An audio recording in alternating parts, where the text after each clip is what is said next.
Their story begins in 1976 when these four men, all young art college students, ventured into Northern Maine for a camping trip. We were in the process of taking an 11-day canoe trip through an interlocking system of lakes and a river called the Allagash Wilderness Waterway. This was the fourth night of our canoe leg of the trip. After setting up the camp, we built a large fire to act as like a lighthouse beacon. Well, we got about 5 minutes out into the lake, and Chuck Rack saw something over my shoulder. I had this sensation that someone was staring at me over my right shoulder. So I turned, and I noticed this very bright object up in the sky, and I immediately went into this very euphoric kind of shock. It was instantly apparent to me that this was something very, very unusual. I didn't know what it was, but it was a sphere that was traveling at the tops of the trees, coming directly toward us. But I never took my eyes off this thing. It was changing color from a bright yellow-white to streaks of green to streaks of red in such a manner that you couldn't tell where one color began and the other left off. And it had this strange quality to it, a pulse kind of, but it wasn't a regular pulse. It was just kind of moving, boiling or something. It is absolute dead silence. So you can hear a person whisper from a quarter mile away. This thing made no sound. When it was about directly abreast from us, less than 100 yards away, I picked up a flashlight and I pushed the button to turn the lamp on and flashed at the sphere as though I were using a semaphore.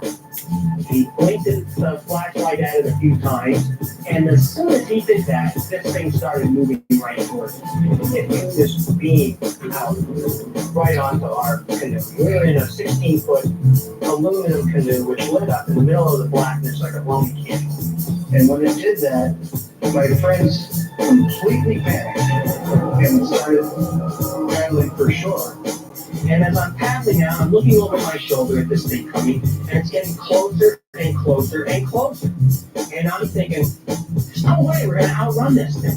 When we did get back to shore, which seemed like almost an instant later, we turned and saw the sphere was now hovering about 40 feet or so above the water's surface, close enough to us that we felt that we could have thrown an object at it and struck it. And then all of a sudden, it winked out. Or at least it appeared to wink out. It was as if the light imploded in on itself. And at first we thought it just completely vanished. And then a second later, we saw this thing taking off. We would think we'd be very excited about this thing and very animated, but instead we seem to be in some sort of almost somnambulistic shock.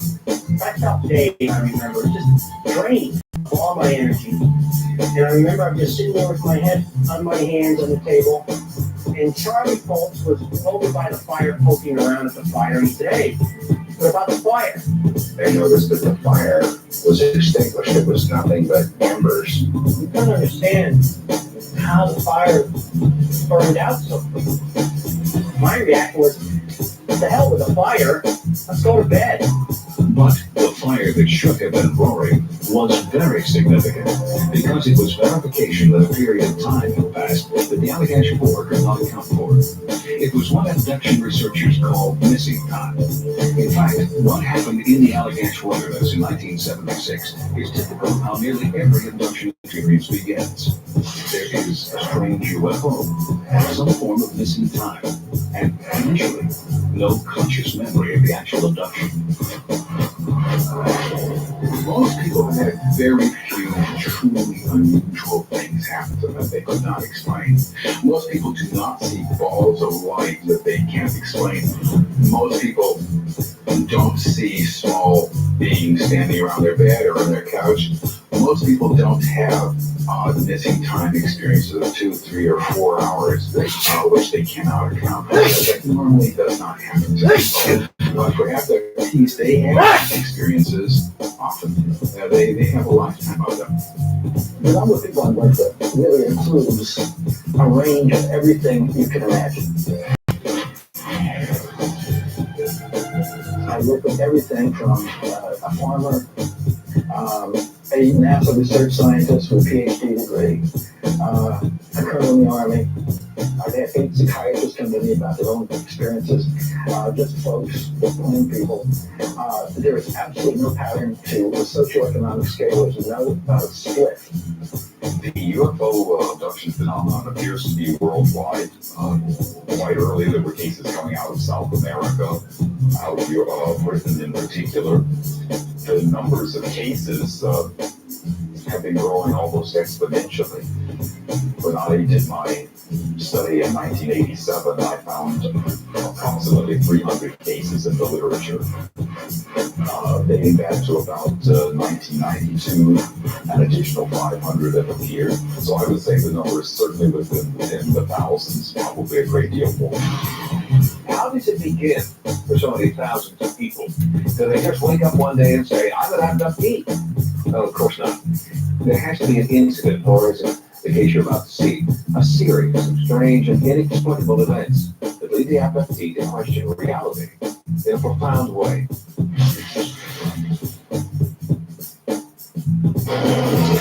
For the Allagash 4, it was a light in the wilderness, then missing time. For the Aarons family, who live in West Plains, Missouri, the defining moment also involved a light, but this one was not in the wilderness. It was invading their bedroom.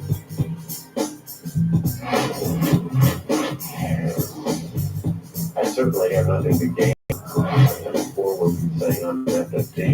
In fact, I have more to lose, I think, than I have to gain by it. It's an absolutely real experience of my life, and there is nobody going to be able to make me change my mind. I know what I've seen, and I know what I've felt, and I know what happened to me. Looking back, 1976 was the year the world turned upside down for Dan and Joyce Aarons. They were just starting out. Their son Danny was 3. Baby Heather had just turned 1. Things were pretty carefree back then, until one crisp fall night. Dan and Joyce had just gone to bed, but insisted they were still fully awake when they shared a terrifying experience.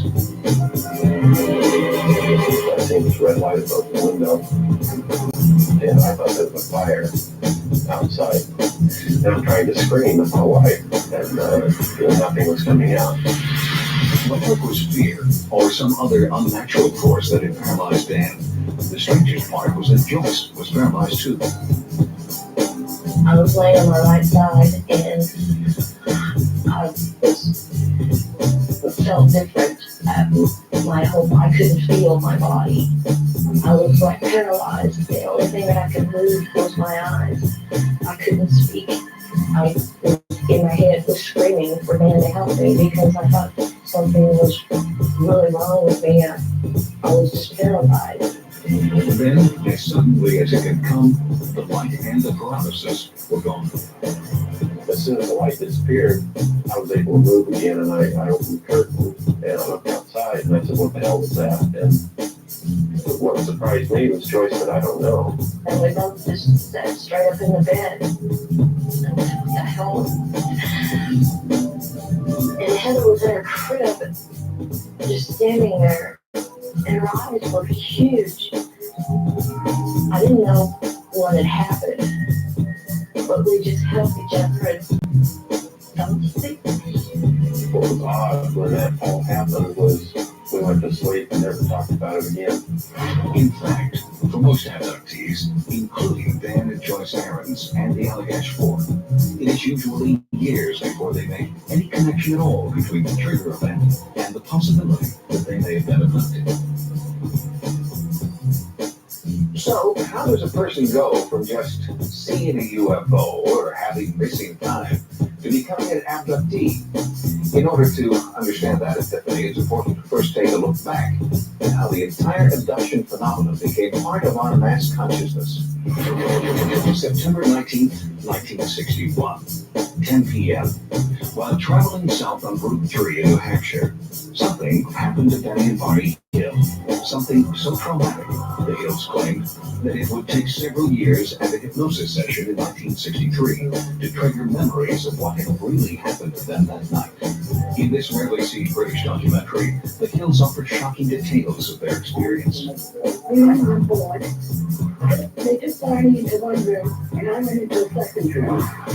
In this room, they did what I would call a fairly simple physical examination. Also, there was another examination where they tried to insert an instrument, needle-like instrument, just below my navel. And this caused pain. The leader, what I call the leader, put his hand out over my eyes. The pain went away. This was the birth of a new phenomenon. The number of cases that were recorded through the rest of the 1960s were very few. In 1975, Travis Walton was made national headlines by being grabbed up by a UFO and disappearing for 5 days. It was only after that that the reports became rather commonly known. In 1987, abduction researcher Bud Hopkins published Intruders and also coined the term missing time. Also in 1987, the publication of Communion, the first book about abduction, to make the New York Times bestseller list and sell over 1 million copies. I think I had a moral obligation to write to you, an overwhelming moral obligation, because I'm a communicator and a writer, and this happened to me. It's happening to a lot of other people, and it's being very messed up and misrepresented. Those people are suffering, and I think I have an obligation to do that. Then, in 1994, a book written by this man, Dr. John Mack, brought new respect to the abduction phenomenon. Abduction did become a bestseller, but Dr. Mack was already a Pulitzer Prize-winning Harvard psychiatrist, and many people were puzzled as to why he would have written a book so damaging to his reputation, at least among his esteemed Ivy League colleagues. Did he really believe people were being abducted? I had very little involvement in the UFO phenomenon before I began to see these cases. What drew me into this was the notion that people of otherwise sound mind, appropriately self-critical, were describing experiences but for the fact that they're not possible or altogether real. That meant to me that there's something new to be learned here. This is Sightings continue. The importance of books like Abduction, The Intruders, and Communion can't be underestimated. In fact, in each of the cases we examine on this program, it was Communion that was the turning point that transformed the weird event from the past into the first signs of the abduction experience. I remember seeing the ceiling rushing towards me. I was absolutely terrified. I had this feeling that whatever was happening, if I left this room, I was never coming back again. Jim's nightmares began in 1980, 4 years after the UFO sighting in the wilderness. And unbeknownst to him, his twin brother Jack was having the same dreams. I was having nightmares of being on a table in a brightly lit room with inhuman creatures hovering around me, touching me, scaring me. I remember being very frightened by it and waking up in a cold sweat, screaming, waking up screaming, that kind of thing. At the time when the twin brothers started having their terrifying nightmares, Jim was being treated for a seizure disorder. Jim's doctors admitted him to the hospital for brainwave testing, but no conclusive results were reported, and no one could find a physiological explanation for Jim's horrific nightmares. But while he was hospitalized, Jim was given a book left by a patient. The book was Communion. I became very upset reading this book. I mean, this touched me in a way that was visceral. But there was something about the emotion that he was describing in the book that was exactly the way I felt when I would have these nightmares. It was actually one of his medical doctors who first suggested that Jim might find help by working with an abduction therapist. When Jim approached me and told me that he was an identical twin, and that he and his brother and 2 others had been involved, 4 different witnesses, and that they were all available for interview if I wanted to, and that he was referred to me by a professional medical doctor who took an interest in the case, I felt that I should look into it. And like Jim Weiner, Dan and Joyce Aarons discovered that they were not the only members of their family to be invaded by bizarre nocturnal events. Heather, who was only 1 on the night of the red light incident, is now 22. Ever since I was a little kid, there was a recurring nightmare that I had.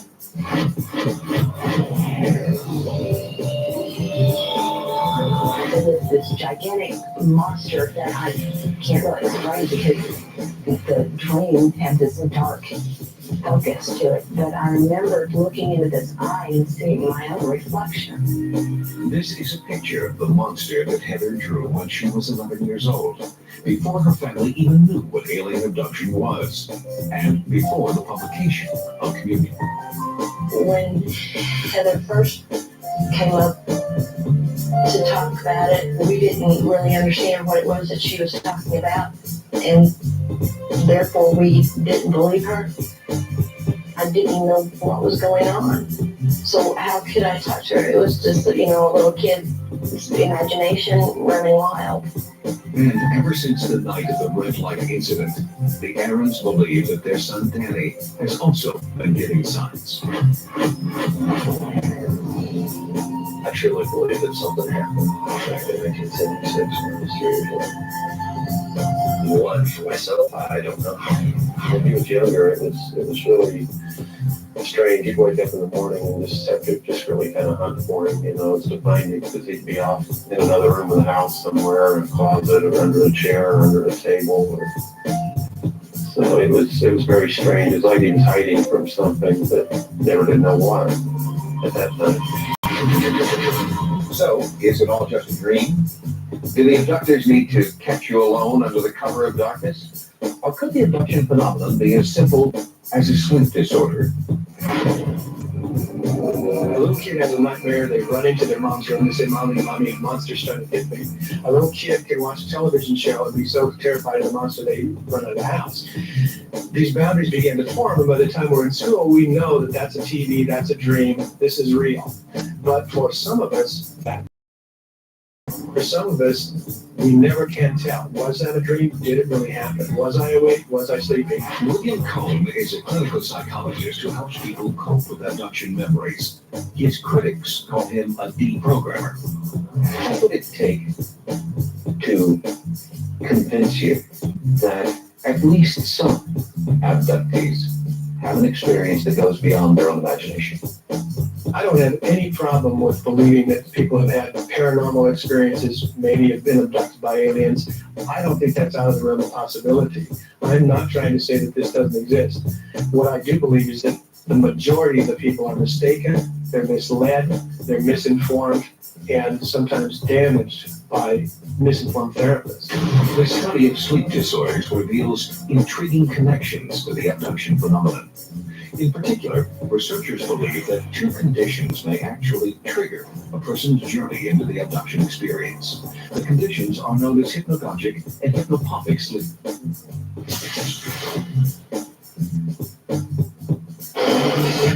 When the hypnagogic or hypnopompic event is occurring, it really is an abnormal state. It's an aberration.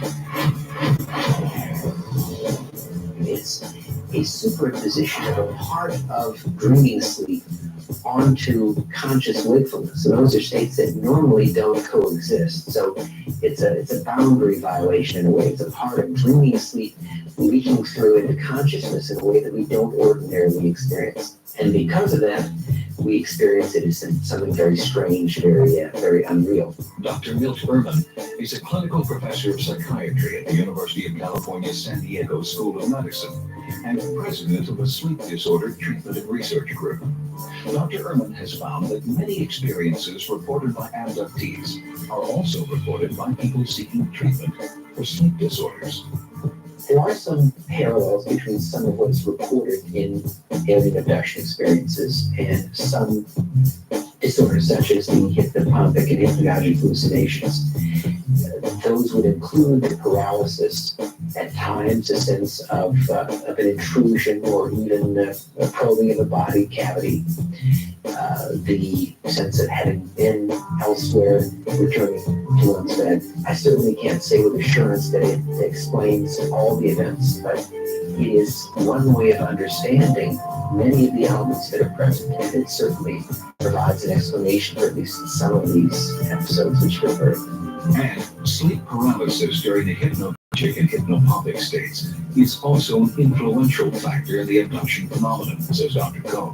Sleep paralysis is a phenomenon of waking up, usually early in the morning or just before falling asleep, finding yourself completely unable to move, usually wide awake, eyes can move, but nothing else. Very often, into the room comes some sort of unusual being. Sometimes they float into the room, sometimes they walk into the room. It's not uncommon for one of them to crawl onto the bed or onto your chest. And that is called in some cultures the old hag phenomenon. In the Aaron's case, Dr. Ehrman offers this possible explanation. In trying to understand how two people could share an experience of this sort, I think there are several ways to understand it. The first is that we often do develop a somewhat synchronized sleep pattern with the bed partner, related to movement, related to the normal timing of events, and so it certainly is possible that the two of them could have been in a REM state, dreaming state at the same time in which they would have been paralyzed. And in the case of the Wiener brothers' shared nightmares, the fact that they are identical twins may play a role. I would say that if identical twins have had similar experiences, have been in similar environments, they're probably more likely, almost certainly more likely than two other individuals who have shared the same experience to have dreams that would reflect the experience in a similar, if not identical way. But the key thing here is that a huge number of abductions don't take place when the person is asleep. They take place when the person is driving somewhere, or in the company of other people, or watching television, or coming home from work, or at a picnic, or whatever it is, and the person is not asleep or even tired. And a simple case of synchronized dreaming certainly does not explain what happened to Dan Aarons in 1990, 16 years after the red light incident. One day,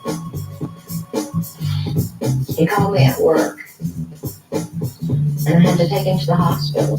My heart was pounding, I couldn't breathe, I thought I had a heart attack. An emergency room doctor assured Dan that he wasn't having a heart attack. But what was happening wasn't so clear. The several physicians that I went to had different ideas as to what was going on. One thought it was panic attacks, stress. One thought it was ear infection. He couldn't do anything. He couldn't work. He stayed home. He couldn't leave the house. At that time, I realized that, well, maybe there was something, maybe not physically wrong with me, so much as there's something mentally wrong with me, or something in the back of my mind, maybe that's just trying to come out. What that something was seemed to come out one night while Dan was watching TV. A movie came on that had a scene in it where this little alien peeked around from behind a doorway. Dan was watching the movie version of Communion. I just burst into tears when I'd seen these piercing eyes staring out behind that door. A very split second in my mind, I got more or less a flashback of what had happened back in 1976. He was absolutely hysterical, crying. And I didn't understand what it was. I didn't understand why he was like this. With no real answers from the mainstream medical community, Dan and Joyce had to wonder if the movie, Dan's illness, and the red light incident were all somehow related. Conventional doctors really weren't doing anything for me. it wasn't until about a week after I watched Communion that I was watching a television program that John Carpenter was on. I became interested in dealing with people claiming abductions and this whole phenomenon dealing with UFOs when I realized they were starting to utilize psychiatric professionals who had been trained in hypnosis. Hopkins and some others began referring cases to me at the rate of about 2 per month. Well, that's added up to about 120 over the last 9 years. The first time I spoke to him on the phone describing what had happened to me, the panic attacks and everything, he said there's a lot of other possibilities other than alien abductions, which is like clear at the back of the list, you know. But he was willing to talk to me, and he asked me if I wanted to go through a hypnosis session. I agreed to it. But other possibilities melted away after Dan's first hypnosis session. He's showing me something. Good luck. It looks like a little spotty. It's gonna hurt. What you think? What you feel?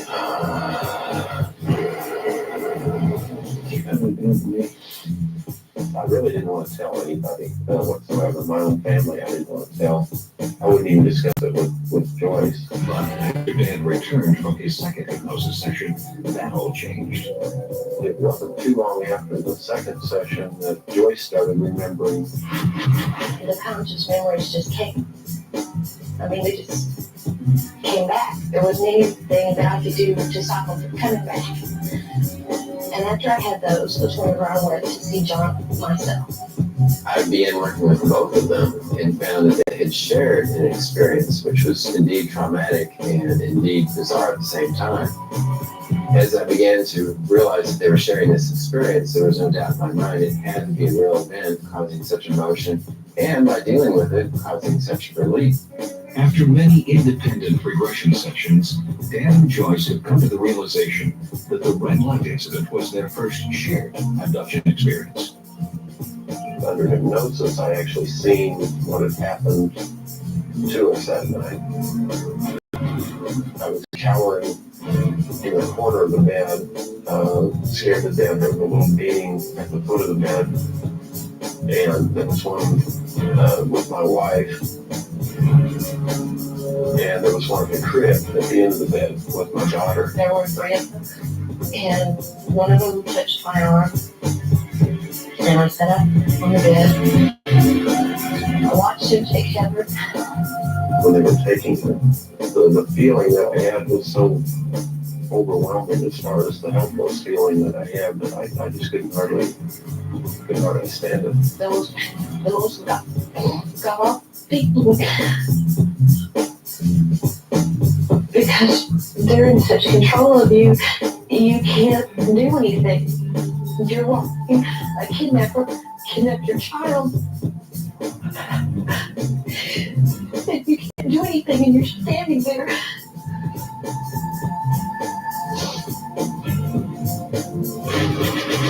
If you had an experience of beings coming in your room, you had some missing time that you can't explain, you had a mark on your body that you don't know where it came from, you see something on a television show that says people are being abducted, you call up an abduction researcher.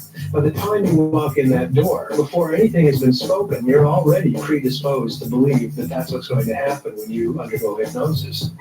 And 5 years after Dan and Joyce began their regression sessions, Heather finally agreed to undergo hypnosis as well. I really wasn't sure if hypnosis was real or anything. But when I was under hypnosis, it just, memories and flashes just were there. I found out that one of the beings had kind of taken me out of my room. I was on board something. This being asked me if I wanted to fly.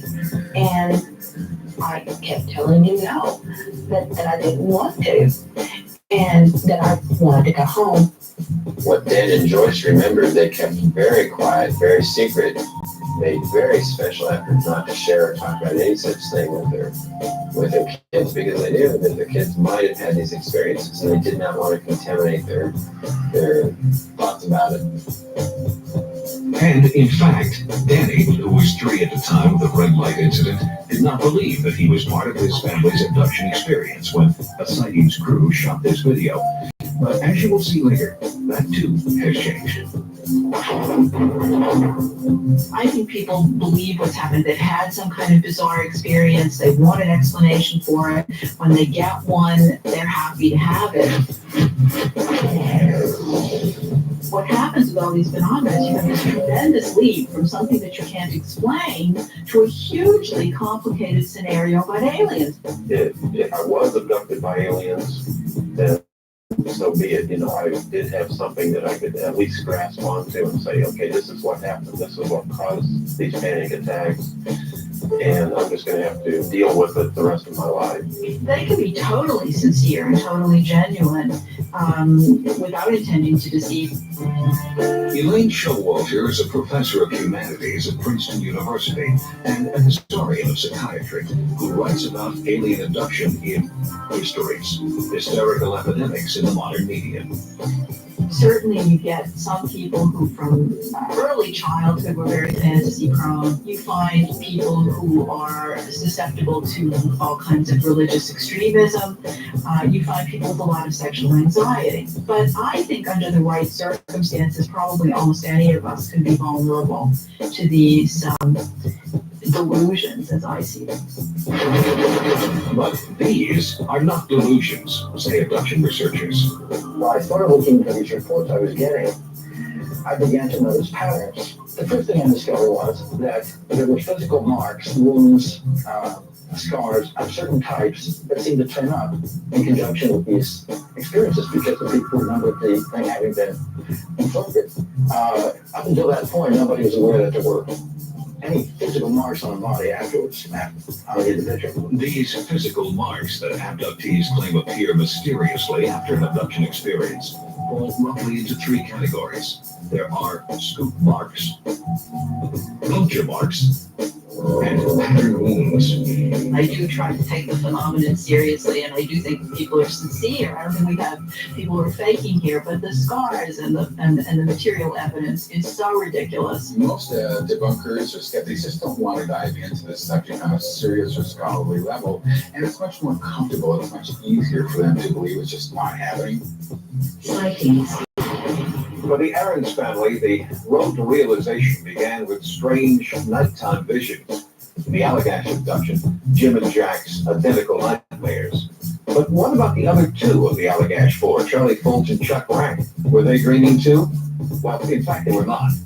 But other things were happening in their lives that just didn't have a simple explanation, and would eventually lead all 4 to undergo the same kind of regression therapy that had opened up the abduction experience for the Aarons family.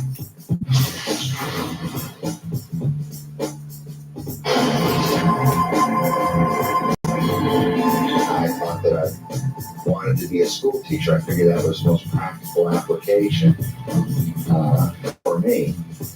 However, when we came back that year, I changed my focus and became very interested in science and in medicine. As an artist, I think I was very self-centered. I was concerned about my art. But after that experience, I began to think there's more to life than just hawking art. There's something else that someone can do, something more useful in science, for example. So I took up science. I figured this is useful stuff. The things I make it work go to Mars. Jack is now working in science full-time as part of a team which manufactures lenses for the space program. At the time, I was doing very traditional pottery. I was a clay worker years ago. And immediately after the Allagash event, instead of making simple cups and plates, and saucers and pitchers, I started building these weird things that I called guardians. And these ideas just flooding into my head. It was all there. It just came flooding into my head. For men, all changed on a deep level by a bizarre UFO encounter, but no conscious memories of abduction. Raymond Fowler believed that something was keeping these memories from emerging, and asked the Allagash Board to undergo independent regression sessions with hypnotherapist Tony Constantino. After we had finished our investigation of these 4 abductees, we met all together at my home and had a general discussion of the things that were uncovered. And I can tell you honestly, for the first time, I felt abject terror. That kind of terror is something that's very familiar to Terry Matthews. Like the Aarons and the Allagash Four, her experience began with an inexplicable nighttime event, and the realization that the only logical explanation was that she too had an abductee. I felt like if I stopped the car, I was going to die.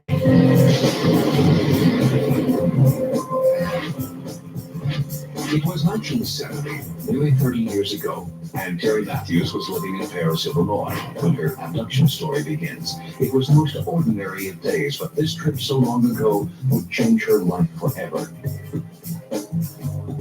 I remember looking out the car window and seeing the sun going down to my right.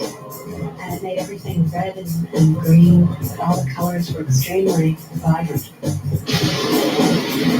And the next thing I knew, I was in the middle of a horrible rainstorm. It was black out, so dark and rainy that I couldn't see the front of my car. And the car was being pulled off the road. So I butted the wheels up against the berm of the road. It's a 2-lane road out there, and I was terrified. The next thing I knew, the rain was almost stopping.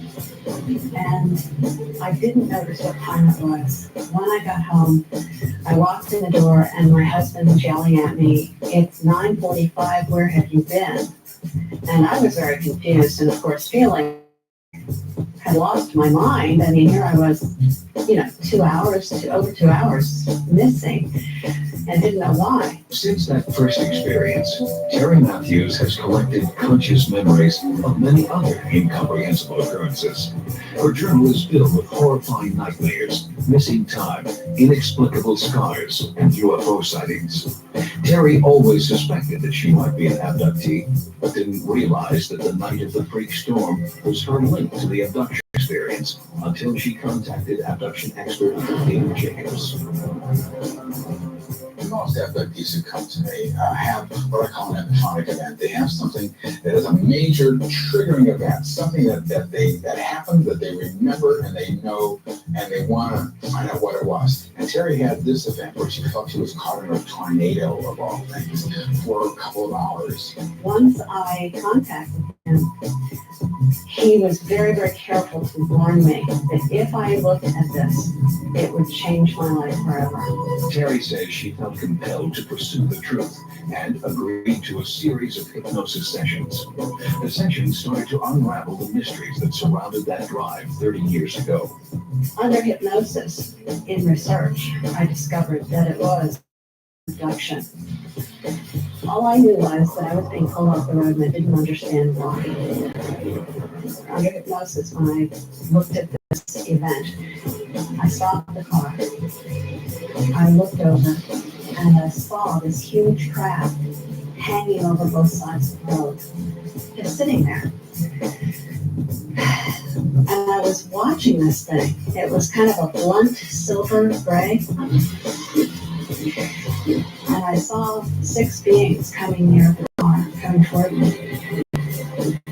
They were gray, large black eyes. I was just stunned. I was panicked. I was screaming inside my head because I wanted to get away, but I couldn't scream out loud. It was very frightening. I was terrified.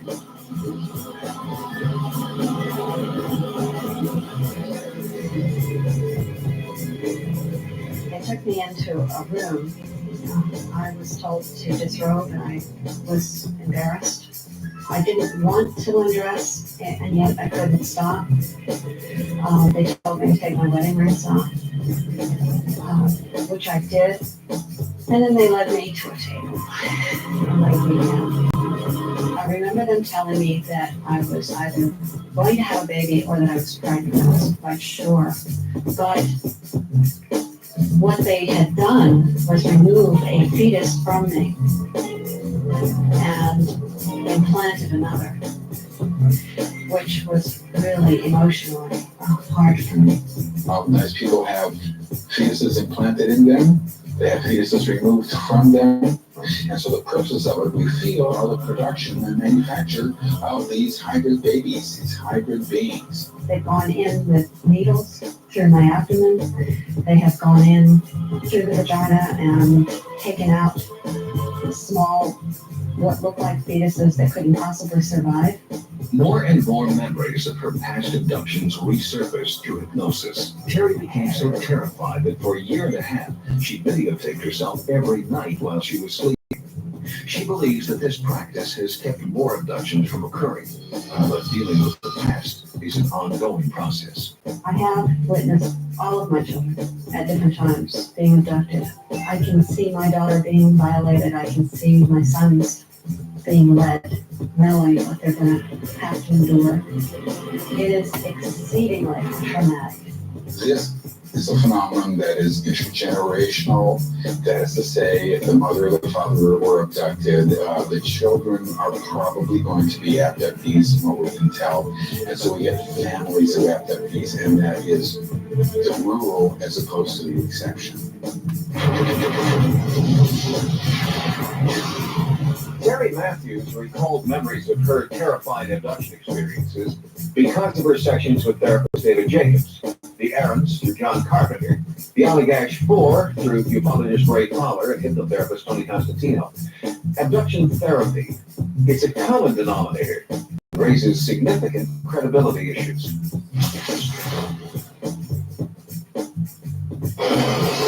If you look at the abductees as a group, if you would like to ask, do these people all have something in common? Do they all have the same sort of experience? The answer, in my opinion, is that depends on which therapist you go to. The crazier the narrative, the more impressive the expert. It seems to be some kind of inverse relation. So that when you get to alien abduction, you get some of the most impressive experts in the world. And you have people like Dr. John Mack at Harvard, Pulitzer Prize winner, respected scientist. If you look at John's background, as you read the things that John wrote before he was involved in abductions, John has a background of Eastern beliefs, metaphysics. He believes that abductions are in the netherworld between reality and fantasy. He will say, is it real? Is it imagination? Do we have to make that distinction? Well, I do. I have to know what's real and what's not. John does not have a problem with that. But what exactly does John Mack believe? It was a question I took to Cambridge in search of an answer from the man himself. You're not an abductee yourself. I've not had this experience. Is it an experience that you would be open to if it were something you would invite in? Well, you know, Tim, I have no stake in this. I mean, I'm not trying to work out some experiences of my own. I'm struck by the clinical power of this thing. Dr. Mack, some people would believe that you have staked your career on the difference between dreams and memory and what the abduction experience really is. Is the line that clear to you? A great proportion of the material that comes to me from the cases I work with is consciously recalled memory. When you ask a person who tells you that this is a dream to go through what happened that night, in most cases there'll be a point in that sequence where the experiencer will realize they were not asleep. At that point, the person will start to get distressed. The lip will quiver, tears will roll down their cheeks, because in that moment they realize that what they had held as a dream was not a dream. Any explanation of this phenomenon has to take into account several things. The absence of an apparent psychiatric illness, the presence of marks on people's bodies after this occurred, the tight association with UFOs, but also the consistency of these accounts throughout this country and now increasingly throughout the world among many different cultures, Dr. Mike, you have mentioned and other people have the alien abduction phenomenon in other cultures and other countries with other people. Have you looked into this deeper? I've talked with a number of Native American chiefs or shamans who come to me and said, this guy is finding out what we've known for centuries. Yes, these beings exist. They're part of the pantheon of spirit entities. Yes, they do cross over. Yes, we know about UFOs. Yes, our people are sometimes taken up into them when we're going to connect with the sky. No big deal. That's the critical difference. So it's for the Western mind, the spirit world, and the physical world, we tend to keep them separate. But for Native peoples, they're not separate. I've never said that these are literally extraterrestrial. I have said they seem to come from another dimension. They seem to cross over and appear in our material world. There are physical findings that occur that are corroborative. But I've never said this is a purely material, literal phenomenon. Do you have some patients, experiencers who have taught you more or been more powerful in the way they describe the experience than others? Then experiencers said, not only are we not alone, we're really not alone. And this man would agree, but only because he believes that the abduction experience is literally in the mind of the abductee. This is a normal process. It's a normal process because the sense of a presence is built into the brain itself. The experiences are real. We know they're generated within the brain. It's their explanation for how they got there that we would debate somewhat. The quest to understand the abduction experience as a real phenomenon, but not as actual alien abduction, is part of what Dr. Michael Persinger is pursuing in his university laboratory in Sudbury, Canada. In his research facility, Dr. Persinger takes patients on journeys of the mind that reproduce many of the experiences reported by abductees. By stimulating deep areas of the human brain with electromagnetic fields, Dr. Persinger believes that he can recreate parts of the abduction experience. The right hemisphere in most individuals is specialized for spatial, emotional patterns and experiences. And it also contains a right hemispheric analog of the sense of who you are, your sense of self, your body image, and the emotions that go with it. If you stimulate that right hemisphere at certain times, you can have the experience of something increasing in terms of emotional significance and suddenly engulfing you and penetrating into your awareness. It's equal alien, and it feels like a entity or a presence that's not you and from some other dimension. Got it. Was that comfortable? Yeah. Working with student volunteers, Dr. Persinger is trying to map the actual way the human brain creates the feelings and images associated with abduction.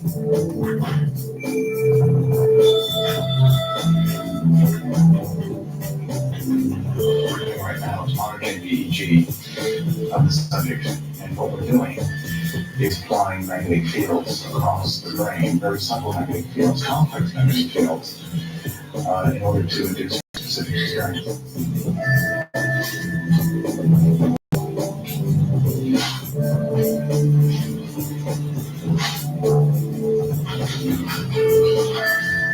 I noticed that you said you had the sense of a presence, someone or something was there.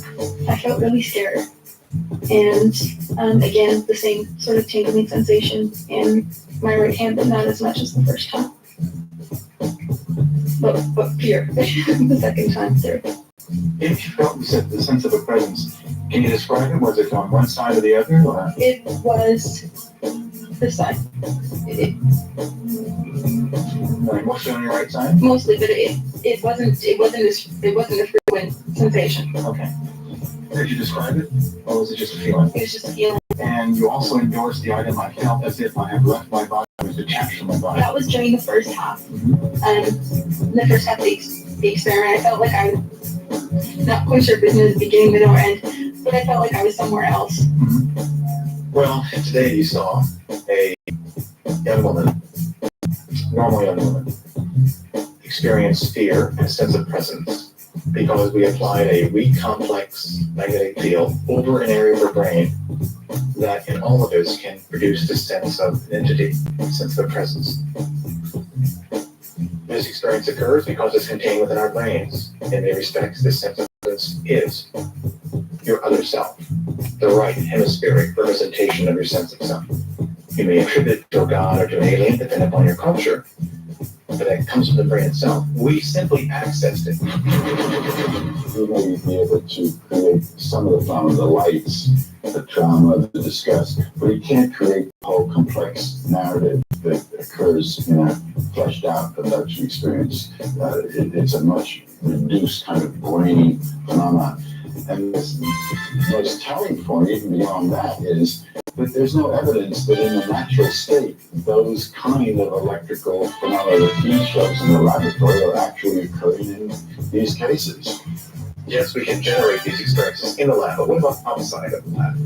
Well, a number of factors. We have personal distress, the feeling that there is breaking down of structure around you, social structure, the anticipation of doom, the anticipation of the year 2000. Any kind of general apprehension will lead to an increase in activity in this area. And there are also environmental fields, the massive electromagnetic noise and combinations that are generated in the last 10 years, we now know have the capacity to generate these experiences. In fact, it's relatively routine now to find in poorly wired houses a lot of electronic equipment for people to report visitor-type experiences. And at night, between 2 and 4 in the morning, if the right kinds of conditions are about, such as personal stress, that stimulation of those portions of the brain can release these images into awareness with such intensity, they're more than a dream, they appear to be real.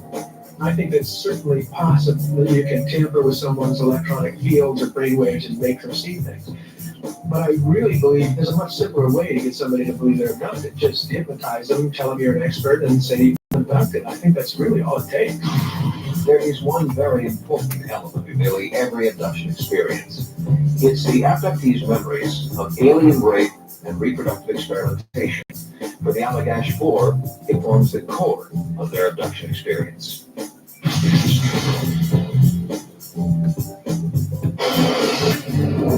could have been a spaceship, it could have been some laboratory somewhere, I don't know what it was. And I remember seeing Jack under a light, a bright light coming from above.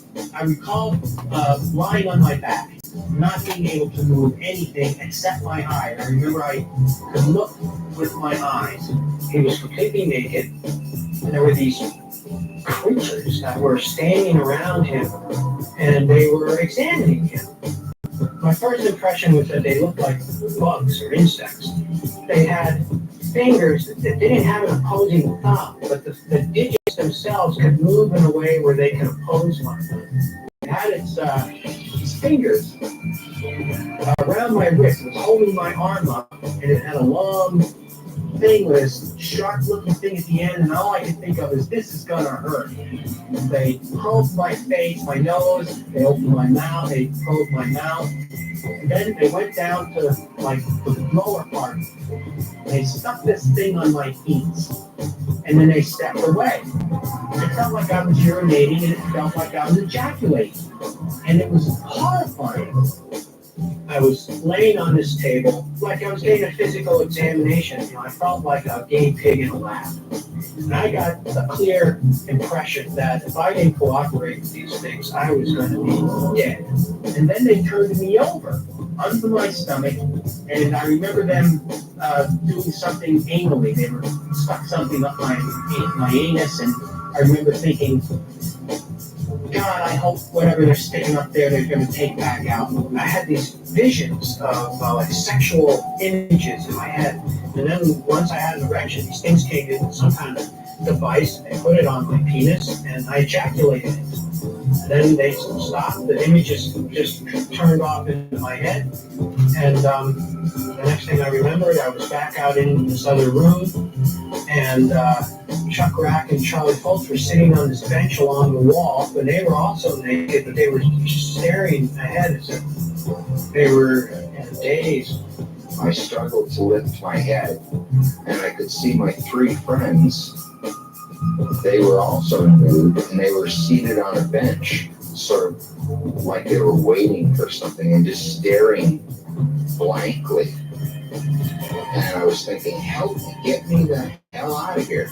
I remember being concerned, especially about Charlie, because they had some sort of device over his chest, and this was causing him some discomfort. I remember being concerned about that. I felt as though I had been sexually assaulted. I could identify with how a rape victim would feel. Violated, definitely violated. I just felt like an animal that was captured and experimented with and then let go. And they didn't ask my permission. Each one was reliving a real experience with emotion and trauma, and each one was reliving it from the situation on the craft where they were sitting or standing. So if you put it all together, it was like a hand going into a glove, as it were. Fit perfectly. This story seemed to be a rational explanation for the things that I had been experiencing. We were abducted. Hey, I'm happy I got out alive and I didn't really get hurt. But this was not a dream. We were there on the water physically. This thing was a physical reality. It had to be. That's the only explanation that made sense. Nothing. And why? This is the way the data puts me. They said we're dealing with some kind of intelligent being from somewhere else. I don't know what happened. They're not from Nebraska. But from what people are reporting they're undergoing themselves, it would seem that these non-human beings are interested in human DNA, our genetic makeup. They're interested in trying to blend their genetic makeup with ours in some way to create some kind of hybrid species. In medieval times and in the 17th century, and very much during the witchcraft trials, people would tell stories about being visited in the night by demons, incubi or succubi, who would ride them sexually and rape them and extract their vital bodily fluids and so on. And I think some of the narratives we're seeing are very similar. But that explanation is inadequate, says Terry Matthews, as an explanation of the pain and humiliation of her very real abduction experience. It was pure instinct. I was surviving at that point. I was sure I was going to die. Terry, for sightings, Terry has agreed to undergo a particularly difficult regression because this one will probe the genetic agenda of her abductors. I want to take you back to an event that happened to you when you were around 22 years old in about 1970. You were in a car driving near Paris, Illinois. Just feels very peaceful. So you're feeling very nice. The regression that we did with Terry was over an event that happened to her some years ago that we had already done a regression on almost 3 years ago. And she actually remembered a few other minor details of it that we didn't know before. It's a woman. You know, him. She doesn't look normal. Her eyes are big. She's a hybrid. I know what she is now. She looks strange to me. She looks angry. She has a baby. And I look down and I'm holding the baby. She must have put it in my arms. The baby looked human, although it looked like it hadn't eaten well. It was slightly human pink, but mostly gray. It had a face like a human, except the eyes were very large. And despite the fact that the baby was maybe 1 or 2 months old, wrapped in a blanket, and it was handed to me to hold, its eyes were more wise than that of a regular infant. They curl in to be held. This hybrid baby did not. It continued to stare at me. Well, when you were holding the baby, did they want you to hold the baby in any particular way? I felt milk leaving my body. What happened to Agatha? I don't want her to, but she's taking the baby away. When they took the baby that she was feeding away, she wanted to follow this woman who had the baby. It was a very traumatic thing. They told me it was mine, and I didn't believe them at the time. And I kept feeling the loss of it. When the adult hybrid woman took it out of my arms, I cried. At least I wanted to cry. I wasn't able to cry. The grief was so deep in me, and I never completely understood that. She is taking the baby from me, and I feel anger. Anger that because She doesn't care for this baby. It's not like she's her mother. go all the way up. You can open your eyes if you want. She was kind of living it all over again, and she remarked afterwards what a strong emotional reaction she was having, and how she was very much involved with the sequence of events that was occurring to her all over again. I could have gone my whole life and not redone that again. Sorry about that. Sorry. I thought I'd enjoy it, you know? Well, that's Seeing that sort of thing, sad. yeah, right there. The emotions really weren't there, which is sort of why I asked. No, they were there. That was the problem. When I think about these hybrid children, this is when I really get choked up because they're the true victims. Because what's being bred out of them is what's in us. Our ability for compassion, our ability to feel, to love. They have to relearn it through us.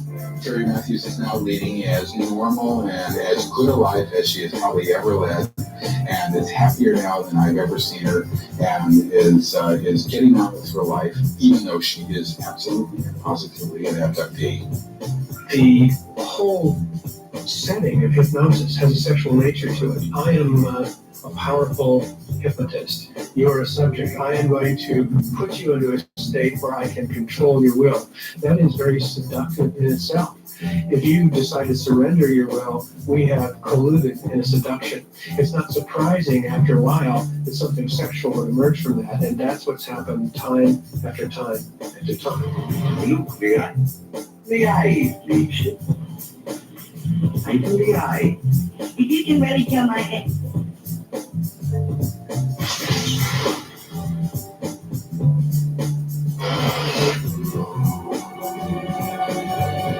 What it boiled down to as I started to look at the methods used by the research was hypnosis. And what I found was several centuries worth of research that suggested that this had been going on since the dawn of consciousness, that people had been undergoing trance states and recovering memories about the strange things that happened to them. Many would say that hypnosis is just a way, the opening of a door, so that a story can walk through it.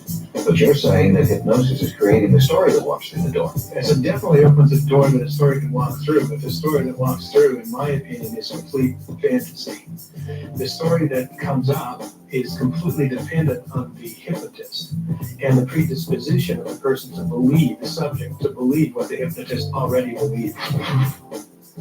Now, an opportunity to decide for yourself. Danny Aarons, the only member of the Aarons family who does not have memories of an alien abduction experience, has agreed to allow Saints to televise his first hypnosis session. We believe that what you're about to see is a television first. And as you watch, keep in mind the experts' concerns about hypnosis, but also ask yourself, is what Danny experiences real? What Dan can expect from his first encounter is a general exploration of his experiences, helping him to remember more vividly the aspects which he already knows consciously, plus hopefully trigger some further recollections which may provide answers for his own questions, his own puzzlement. Something obviously happened to my parents and my sister. They may know I'm just the only person left that hasn't thought about knowing that. Just got a little scared too, I guess. I may know something that they don't, and I may not know anything. I'm really nervous about him going into regression because I know how much it bothers him even whenever Dan and I get into a heavy discussion about these beings because it's too emotional for him. He's a very sensitive person. Danny was 3 on the night his parents believed the family was first abducted by alien forces. He has no memory of that night, but ever since then, Danny has had a recurring dream about a strange figure threatening his family. John Carpenter believes that this recurring dream should be explored in Danny's first hypnosis session. Okay.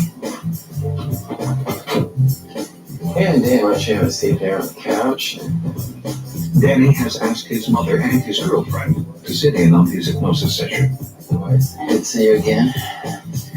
All right. Well, I understand that you've had some interesting experiences or something. The family has given me a little bit of background on it, but I'd like to hear from you exactly what you think might be a little different in your life that we might need to explore. Well, we talked about a recurring dream that I had since I was a child.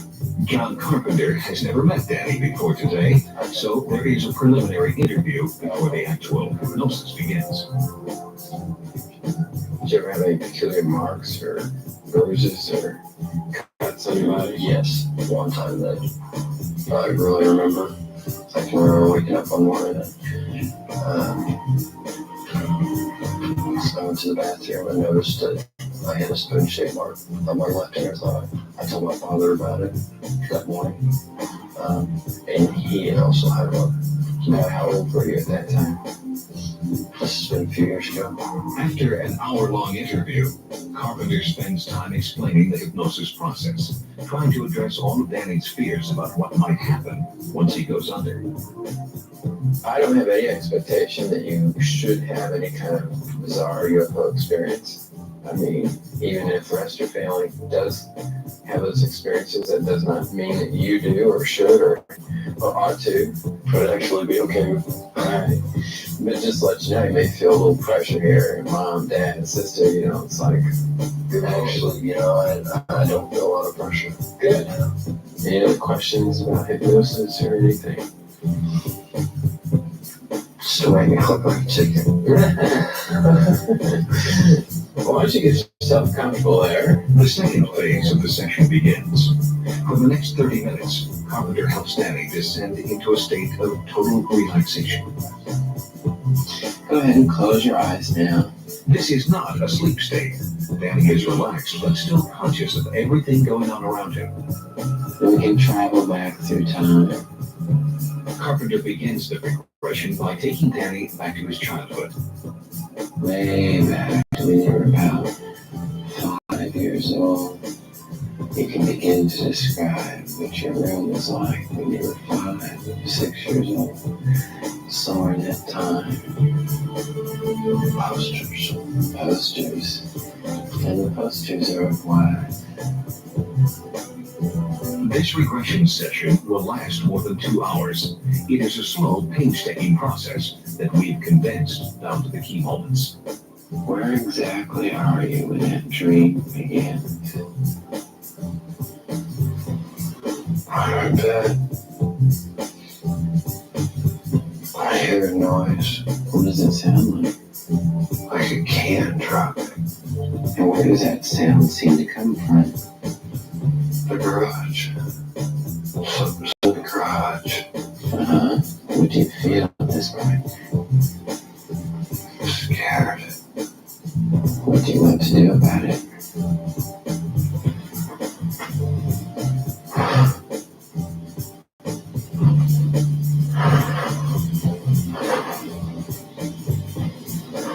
I don't want to look. Mm-hmm. Go ahead, go look. What do you see, Dan? I don't want to look.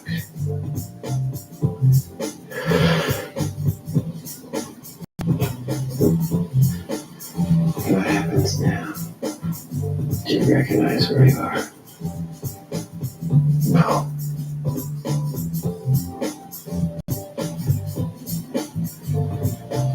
Never seen anything like it. It's all stony. There's two upstairs there. Real small. Long fingers. Big head. Big head. Yeah.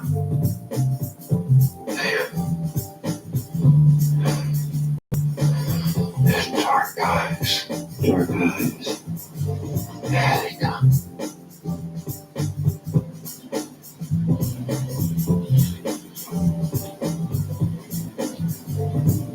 How does that feel? Scared.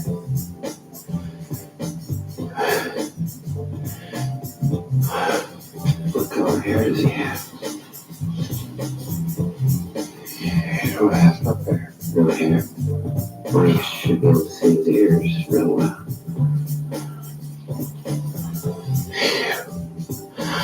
You don't have any hairs. No ears? Does he have a mouth? Like coin slot. Like a coin slot. He's got something in his hand. What does it remind Here's a stick. you of? Stick. Shiny. Shiny stick. What does it remind you of? Like a wand. He's making it move in front. And does it seem to do anything? It's in the back of my head. Uh-huh. What does it feel like? It hurts. It's hurt. After more than 2 hours under hypnosis, John Carpenter slowly begins to bring Danny back to full consciousness. You've worked really hard. I'm gonna bring you slowly back. 20, 19, 18, 17, drifting back. 16, 15, 14, 13, 12, 11, 10, halfway, 9, 8, 7, everything's fine, 6, 5, remembering everything, 4, 3, 2, and 1, and slowly you can just reorient yourself to the room and just stretch and relax and just become comfortable.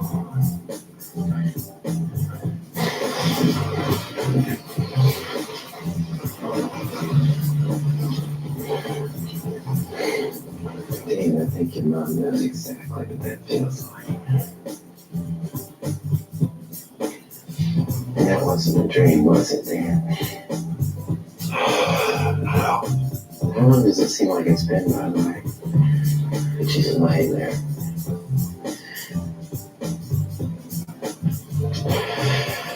Maybe 15 minutes. 15 minutes, more like 2 hours. Everyone here could testify it's 2 hours. At the end of the session, Danny left abruptly, and later told the sightings team he was too upset to talk about his experience. It wasn't until 3 weeks later that he agreed to do a short interview. If this ever happened to you, feel fortunate.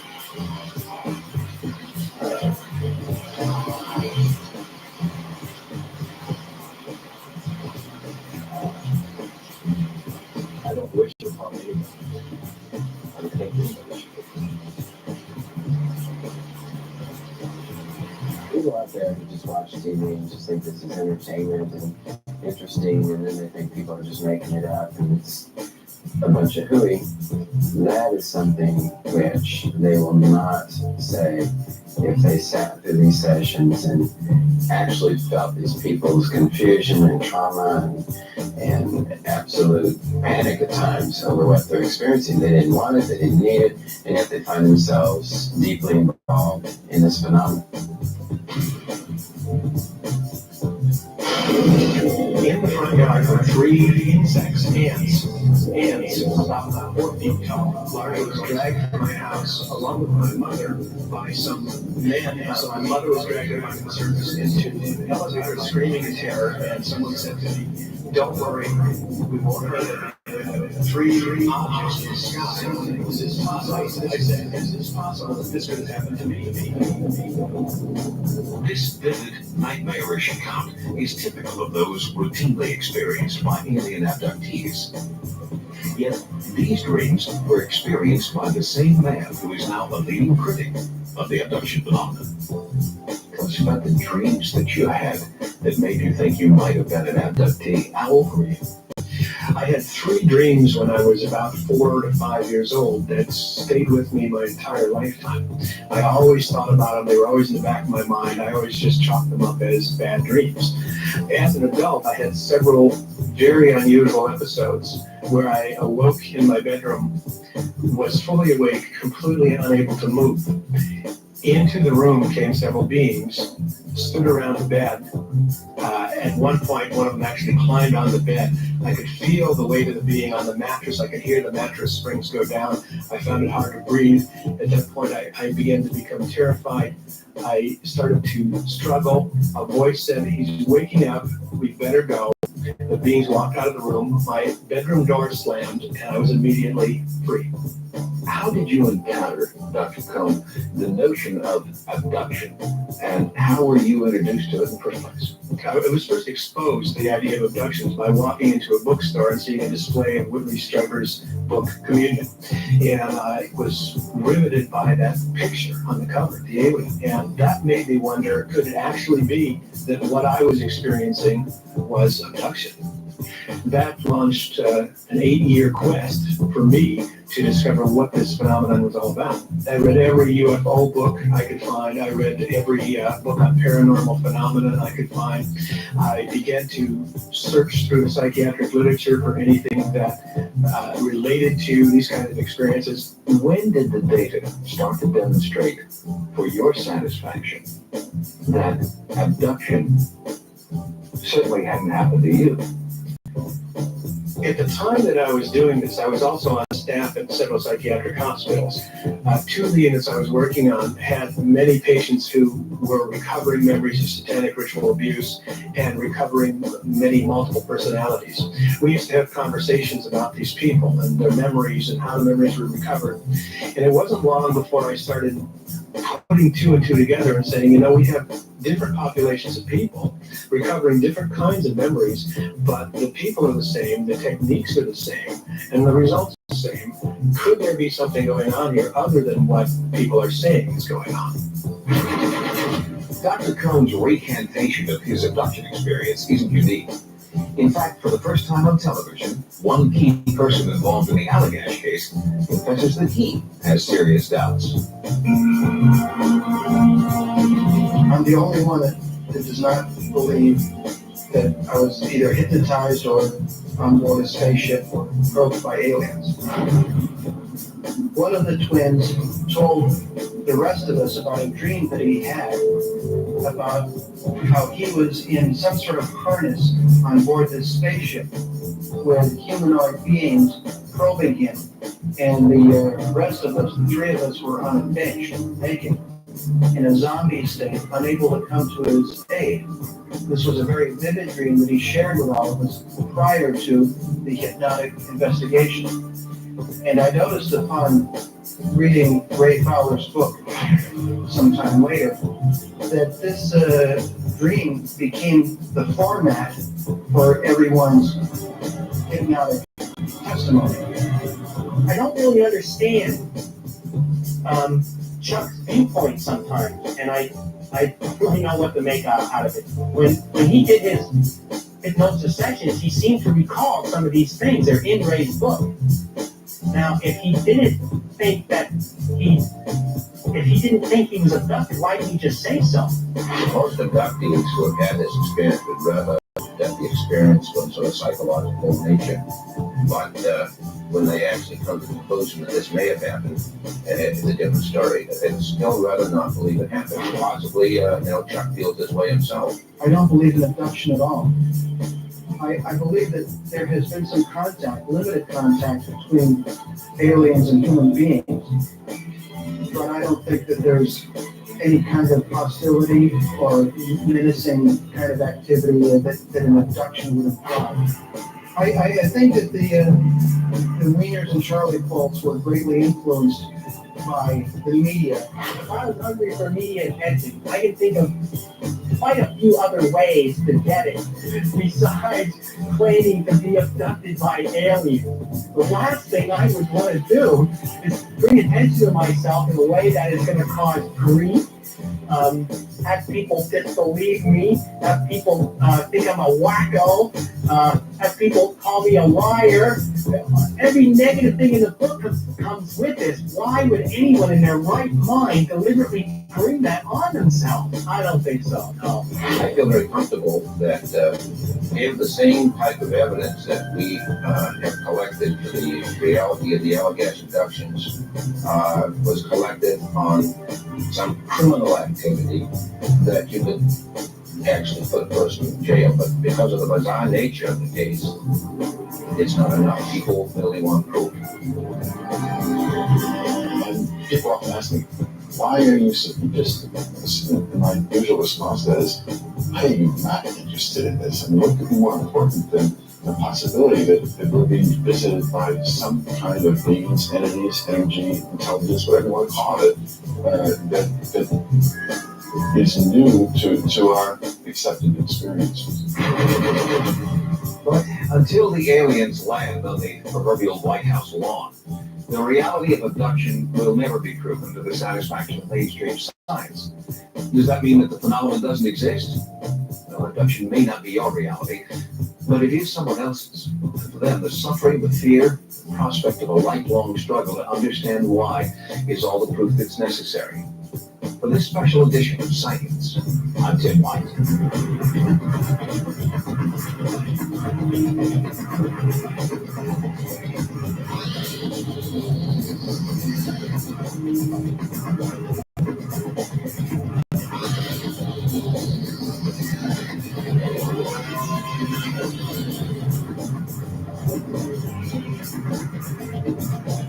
This is a scan. Scanning coordinates for this report.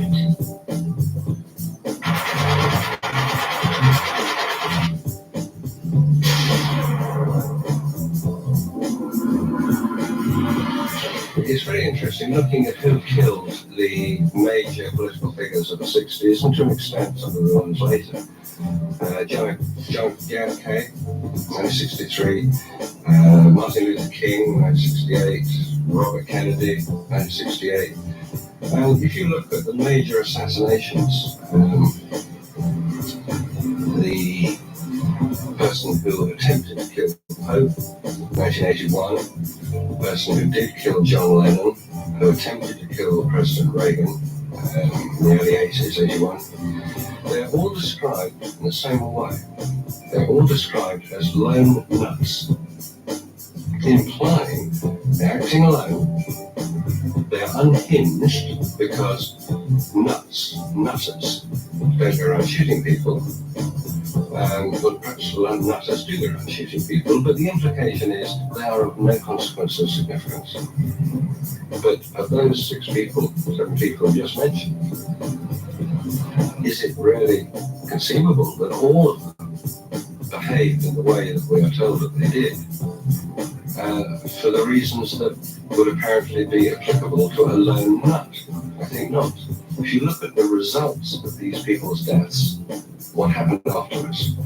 JFK was attempting to pull the American military out of Vietnam.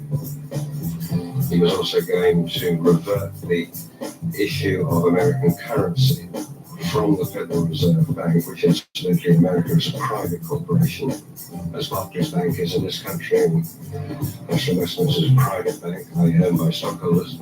So the Federal Reserve Bank in America is a private bank owned by stockholders, but they issue the currency in America. President Kennedy was in 1963 trying to revert that to the US Treasury. He's a government department. And look what happened as a result of his death. Involvement in Vietnam, America goes through 10 years of terrible problems. Look at Martin Luther King, what he was achieving. We will never know what he could have achieved if he hadn't died. Robert Kennedy could well have taken the presidency in 1968. That would have meant that Nixon couldn't have got in and wouldn't have got in. Would history have been significantly changed? I think it would have been. Now, to then say there must have been forces out there trying to control this is, I think, stretching credibility just a little too far. There may well have been people at the time who wished those individuals removed, but had no real thought of what could have happened much beyond that. And what happened in the future was always going to be a random event, a random choice. Random events determine the future. We can tell what's going to happen in the next 10 years.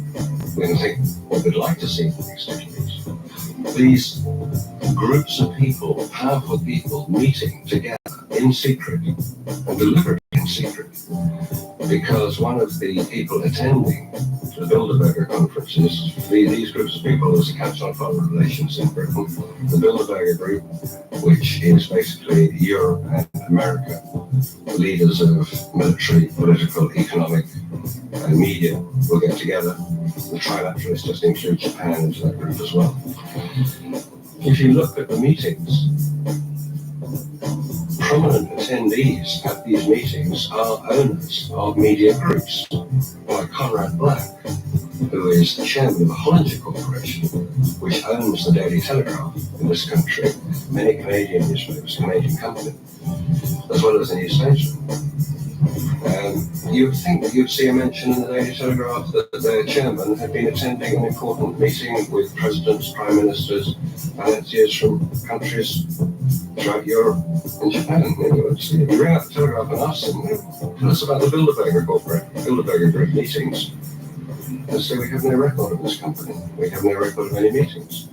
If what they're discussing is of such benefit, why the secrecy? But they never answered it, so I couldn't either. Report. This is Earthscan. Scanning coordinates for this report.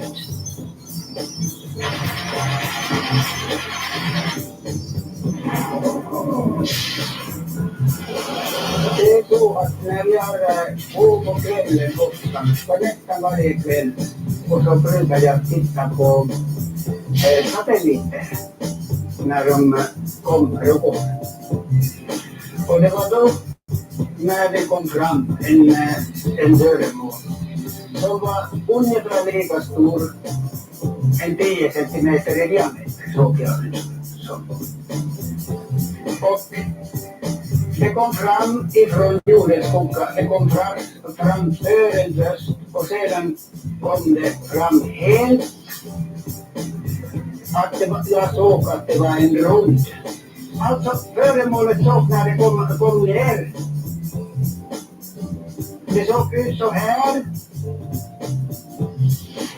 Så. Jag såg alltså ödesdelen när det kom ner. Jag såg att det var en upphöjning 90. En kupol kan man säga. Det såg ut så. Alltså, när den kom uppifrån, det kom fram alltså ifrån jordens skugga, det kom fram så här. Och det kom fram helt, och sedan vände det neråt, och det var rasande fart när det kom ner. Ungefär 5 kilometer, 4 till 5 kilometer vände det till. Jag tror det absolut att det störtade över Göteborg. I det läget, när det kom så långt ner. Jag tror att det var något sprut eller något. Men att det var det inte, för det ställde sig i Högland istället och flög över Göteborg. Och jag följde hela tiden med blicken. Och den hade 4 små ringar alltså under. Det var botten där det är mot. Och det var en stor ring i mitten. Och sedan var det en ring upp och en ner och före och bak. Och jag skilde de här ringarna åt därför att det var mörkare än själva farkosten. Som jag märkte att det var inte något ljusfenomen utan det hade byggts någonstans. Det var så vackert och det var så regelbundet alltså. Alla de ringarna var exakt ifrån varandra, före och efter och upp och ner. Och den mittersta ringen var rätt stor. Ja, det vet jag i alla fall att det finns inte i våran jord. Det finns inte här. Ingen av oss människor klarar sådana rörelser som det gjorde. Så snabba svängningar och det är hemska g-krafter alltså vissa svör. Alltså vi människor. Men de har inga doktor. It's a premiere show now on Discovery Channel, and the arguments are certainly persuasive in Chariots of the Gods. The great mystery of the human condition is, why are we here? Who are we? What are we? Where did we come from? Where are we going? I think we're a species with amnesia. We have absolutely no idea what we are. The human present is just a blink of an eye in the story of mankind. There's a vast eons of thousands and hundreds of thousands and millions of years of evolution behind us, and all the links are missing. We find ourselves marooned in the present with almost no knowledge whatsoever about our past. It's an arrogance of scholars that we know ourselves on the basis of 5,000 years of history. What we need to do, if we're going to understand who we are, is to penetrate the veil of prehistory, to go back beyond the time when written records survived, and to penetrate the mystery of ourselves and of our origins. Perhaps then there'll be a way of understanding who we are and why we're here and what our purpose on this planet is.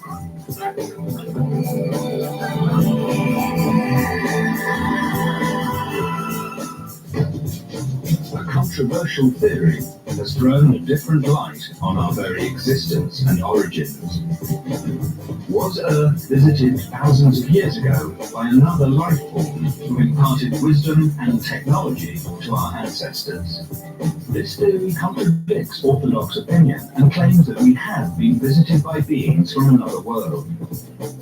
30 years ago, Eric von Däniken challenged science with his controversial book and ideas, and he's still changing the world with clues that he contends point to an ancient close encounter. From Egypt to Turkey, from South America to Antarctica, von Däniken has traveled the world in search of evidence and artifacts that he believes prove his theory that we are not alone. Life may have been found on Mars, but in exploring our own planet, will von Däniken find signs that someone found us before we could find them?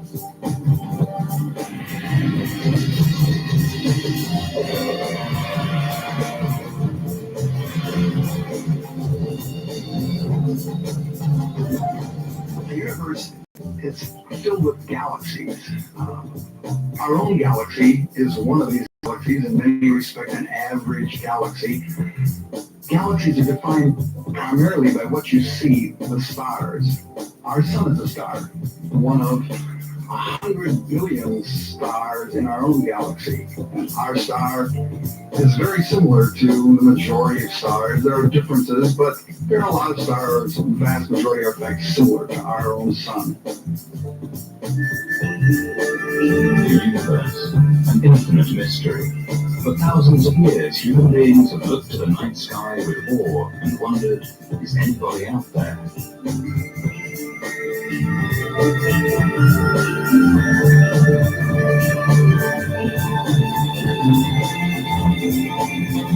At the end of the 20th century, we have finally discovered clues that there may be life on another planet, Mars. If you look at the space program in its entirety, think about what the real legacy of our society or culture or civilization for the last 20 years, it has to be the space program. Here's the first time that we understand where we live in the solar system. The razor-sharp eyes of the Hubble telescope pierce the darkness of deep space, looking for more clues that we are not alone. New stars have been found, stars where liquid water is present, water that could support some kind of life. What percentage of those stars then have planets around them? What percentage of those stars that have planets around them have planets in the right distance from that star where liquid water could be stable? What percentage of those actually have liquid water on them? What percentage of those actually could have potentially had life start? And no matter what factors you put besides all of these, there's so many stars in the universe that almost certainly somewhere there's another planet not too unlike the Earth that has liquid water on it, and probably had it for some period of time. So the question is that all you need? Do you just need liquid water to get life going?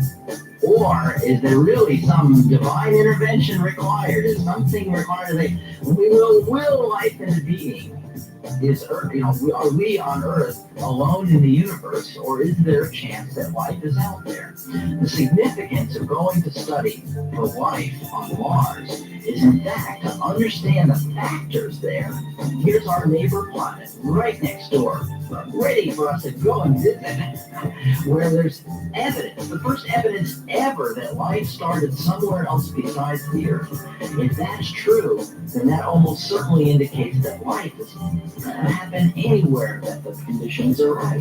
We got two examples in our solar system, and they both have life. If that's true, we want to know that. In the 1950s, when Arecibo, a huge telescope, 3 football fields across, was first put in place just as a demonstration of an idea. One channel was, one radio station, so to speak, was listened to see if we could hear a signal from a nearby star. All of us that are in this search, and many more people as well, are interested in is making contact, listening, getting a signal from some extraterrestrial civilization. Is it really possible that some living creatures found us before we could find them? Challenging long-held opinion, Eric von Daniken believes there is new evidence to be explored. The old world and the new world are not supposed to have been in contact prior to the time of Columbus, according to Orthodox historians. And yet there are extraordinary similarities between the site, for example, of Teotihuacan, just north of Mexico City, and the Giza Plateau in Egypt, where the 3 Great Pyramids and the Great Sphinx stand. In my view, these similarities are connected to an ancient and lost science. And it's a science to do with the meaning of life, the purpose of human existence on this planet. Teotihuacan, Mexico. Almost 12 square kilometers of pyramids and platforms. Experts believe construction started here around 100 BC. When the Aztecs arrived 1,000 years later, they were awed by the massive ruins and dubbed Teotihuacan the city of the gods. The people who constructed this vast city possessed a sophisticated knowledge of mathematics, astronomy, and engineering. Eric von Daniken questioned the first thing taught here at Teotihuacan. He ordered a whole civil art system for all the construction of it. There are 9 planets in our solar system, all orbiting around the sun. Mercury is nearest to the Sun. Pluto is the furthest.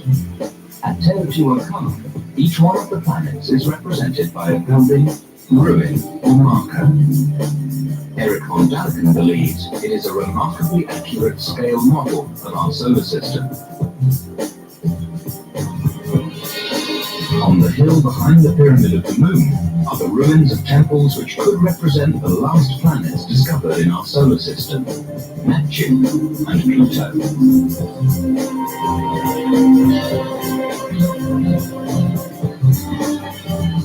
Halfway around the world is Egypt, one of the oldest civilizations on the planet. Rising from the mists are perhaps the most famous monuments on Earth, and among the least understood.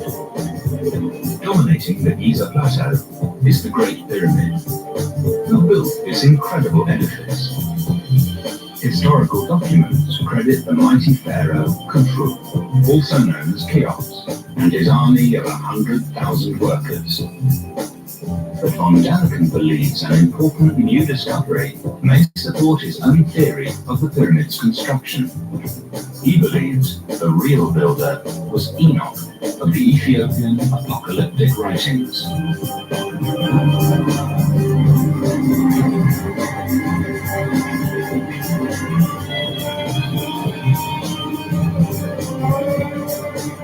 Eric von Daniken believes that Enoch was warned by the gods that a great flood would destroy civilization.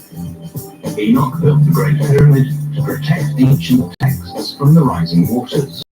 He designed secret chambers carved deep inside this mountain of stone. Were the gods who foretold the coming of a flood really extraterrestrials? Von Daniken believes the answer may still be hidden inside the pyramid.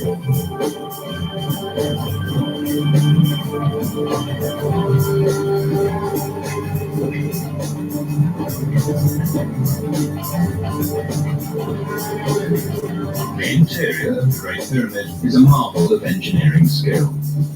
A long tunnel leads to the magnificent Grand Gallery. At the top of the gallery, von Daniken believes there are more clues that it was Enoch, not Khufu, who built the Great Pyramid.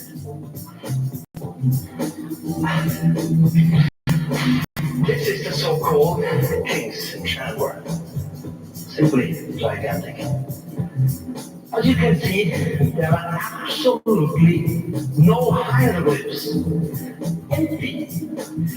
If Khufu was a tile, and then the walls would be full of inscriptions praising himself or his gods. Von Daniken believes the blank walls of this chamber indicate that the pyramid was not created to serve as Khufu's tomb. But there's more. Many wonder how the pyramid was built. Could an ancient culture assemble 2.5 million giant stone blocks with such perfection? Less than 1/10 of a degree of true north. Von Daniken believes these mysteries could support his theory that the Great Pyramid was built by Enoch following his warning from above, teachers who descended from the heavens. If so, where are the secret chambers filled with ancient text?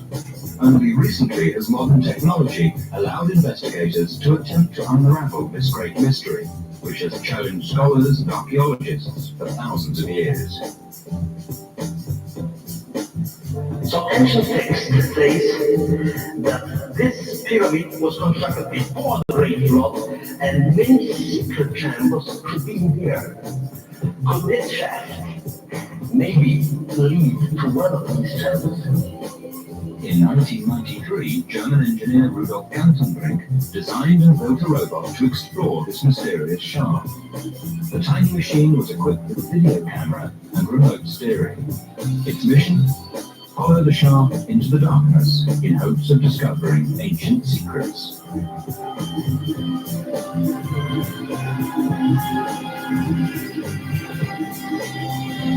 I had no clear idea what I should find at the end of the shaft. I expected anything, but not especially this. The robot had climbed over 50 meters into what was thought to be merely a symbolic shaft. But when the journey ended at a stone door with 2 corroding copper fittings, Eric von Daniken believes the legend of Enoch may be one step closer to becoming fact.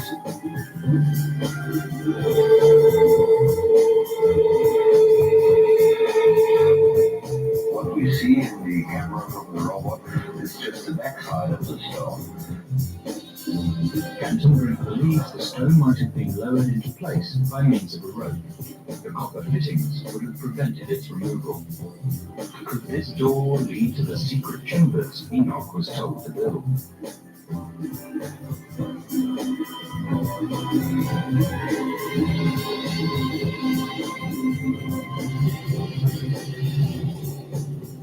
There are hundreds of references contained in the oldest Egyptian texts which tell us that the gods concealed a great secret at Giza, perhaps under the Great Sphinx, or perhaps within the Great Pyramid itself.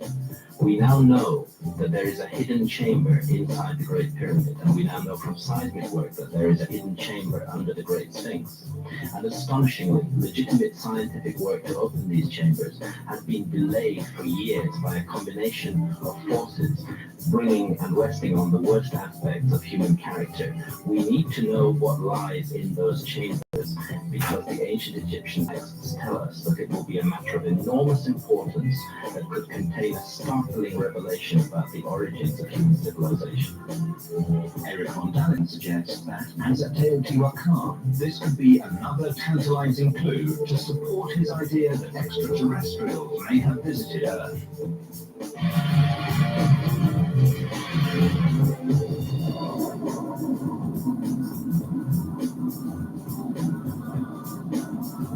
The dream of flying has fueled our imagination for thousands of years. At the end of the 20th century, we're not only able to fly around the Earth, we're able to explore other planets and other solar systems. Is it possible that other intelligent beings share our dream of exploration and have visited the Earth?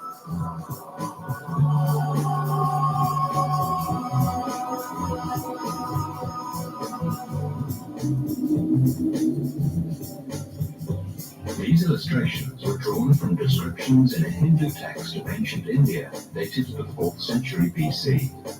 They describe what some scholars believe are giant vimanas, or flying machines. In Yugoslavia, images like these were found on a medieval fresco dated to around the 15th century. Are these the products of an artist's imagination, or are these recordings of actual beings in flight? The oldest scriptures of mankind, the ancient Egyptian pyramid texts, the Vedic texts of India, and many other ancient texts from all around the world make intriguing references to what sounds like flight. Technological flight, not visionary, imaginary journeys in the sky, but journeys in machines. And I don't think it's wise of us to ignore this huge collection of references to flight coming down to us in the oldest texts of mankind. Is it possible that what we're looking at here is a memory of a forgotten episode in human history? Is it possible that ours is not the first civilization to make the slip?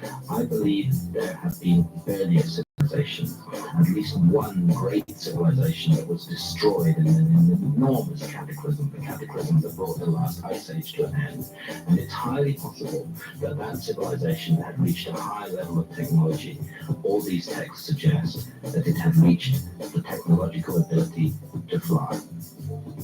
The search for clues about flying machines of the ancient world takes us to southern Mexico.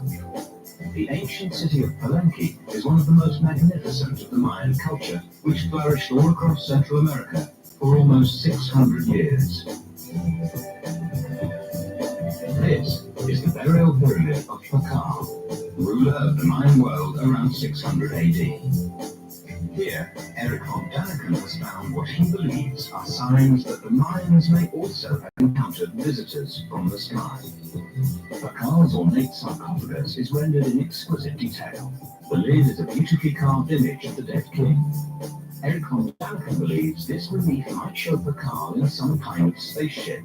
He sees that Pakal is seated in the reclined position like an astronaut in a space capsule. His hands seem to be gripping the controls, almost like a pilot.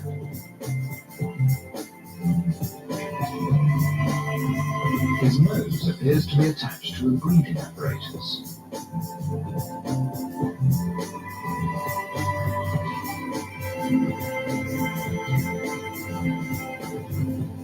The design behind the seat could be a representation of flames, as if from some kind of rocket.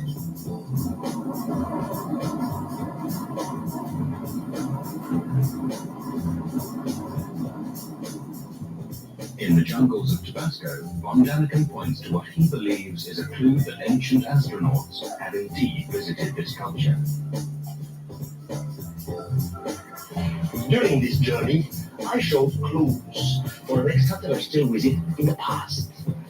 But I have more. 60 years ago, a gigantic engraved stone was found in the jungle of Tabasco in Mexico. What is yourself? There is a flying being, to my view, an extraterrestrial, floating down from the sky. His head has a helmet, and with a little imagination, one can even recognize a microphone on his lips. His two arms and hands are looking down, while on the contrary, his legs towards the sky. In this case, I definitely see an astronaut coming down from heaven to teach humanity. Nazca, Peru. Another great mystery of the ancient world. From the ground, Nazca is an empty, endless desert. But from the air, the secret of Nazca is revealed. The desert is in fact a tapestry of elaborately carved lines and figures stretching for more than 150 kilometers. From the air you can see the famous figures of the spider, the hummingbird, and the monkey. Without the ability to fly, experts don't know how the Nazcans gained the perspective needed to create such elaborate figures on such a huge scale. There's even disagreement about the purpose of these markings. Originally, they were thought to be calendar-related or astronomical guides. No one really knows. But there is more to Nazca than this ancient menagerie. The real mystery in Nazca are lines, gigantic lines looking like air splits, and small lines, long, kilometers long. One of these lines extends 30 kilometers to the horizon.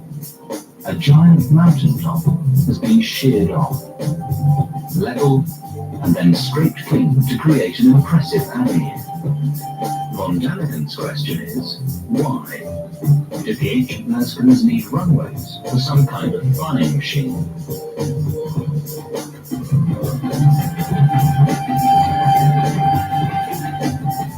This is an amazing mystery. Orthodox history has it that the ancients could not fly, that they did not have the technology to fly. And indeed, if the ancients did have the technology to fly, then the whole basis of our history is completely up the creek. And yet the mystery of Nazca is I can see no way that these figures could have been prepared by people who did not have the ability to get above them and check the perspective. You try and draw a spider in one continuous, unbroken line on an ordinary sheet of paper with a pencil. You'll find you can't do it unless you're an accomplished draftsman. These figures are drawn in unbroken lines on a scale of hundreds of feet by people who supposedly did not have the ability to get perspective on what they were doing. In my view, the Nazca figures have never been properly explained by scholarship, and it's not good enough just because they can't be explained to ignore the mystery. We need to get to grips with this, to get to grips with two things. First of all, what are they? What are they for? And secondly, how were they done? In Nazca, I detect the fingerprints of the same ancient system of knowledge that we find in other parts of the world when endeavor bring the heavens down to earth. I think that the Nazca figures are constellation diagrams. There's a great deal of good evidence which suggests that the Nazca spider is a representation of the constellation of Orion. And this is very intriguing because the three great pyramids of Egypt we now know are a representation of the three stars of Orion's belt. And we also know that in Egypt, this system of ideas was connected to the quest for the immortality of the soul. and traced back to the time of the gods and to the knowledge and the wisdom of the gods. I suspect that that's what we're looking at Nazca as well. The same fingerprint of the same lost civilization and the same lost science. So if Nazca couldn't fly, what is the purpose of all these creations? Eric von Däniken thinks he has found an answer. His theory is that spaceships landed, leaving marks on the desert floor when they returned into the sky. When the natives wanted them to come back generation after generation, they recreated these lines in tribal ritual, even though the initial visit may have fallen into a semi-forgotten past.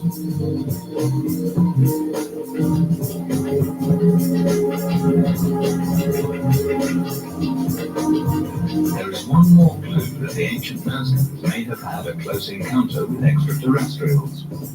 The figure of El Astronauto has watched the skies over Nazca for over 3,000 years.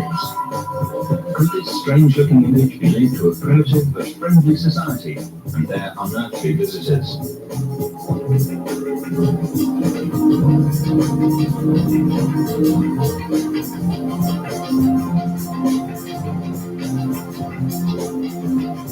To von Däniken, only if extraterrestrials return to Nazca will the mystery of these lines and figures finally be solved. If some kind of flying machine or Vimana did visit the Earth in ancient times, one can imagine the terror some people may have felt in their presence.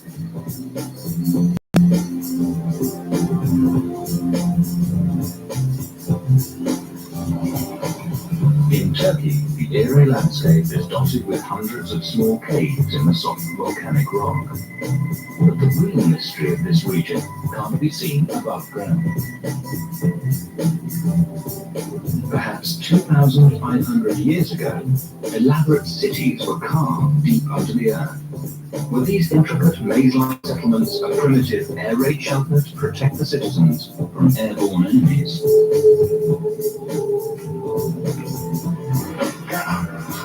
Hey!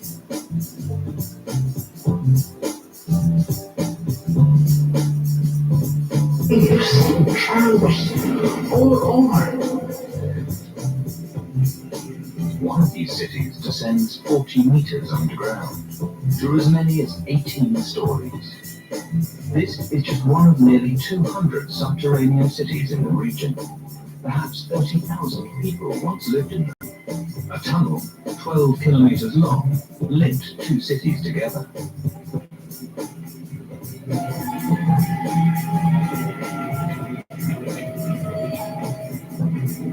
Experts say the underground cities have been used for many different purposes over the last 2,500 years.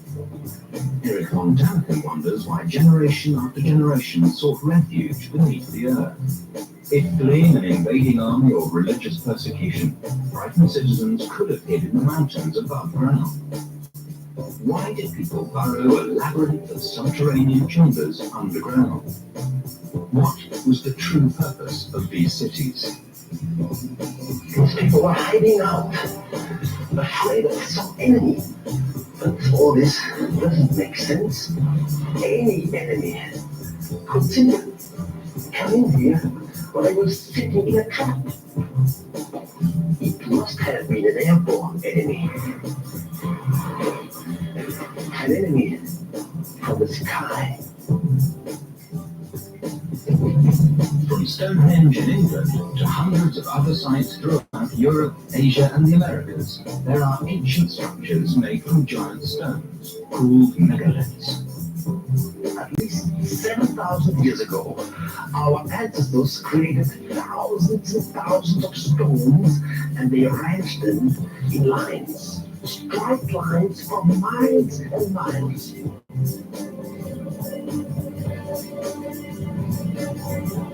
They loom like giant soldiers, marching in formation to the sea. These are the megaliths of Karnak in Brittany.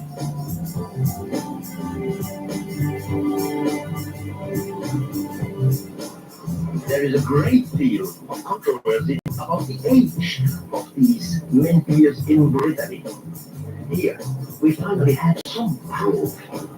These stones go into the water and underwater. In fact, there is a whole stone circle underwater.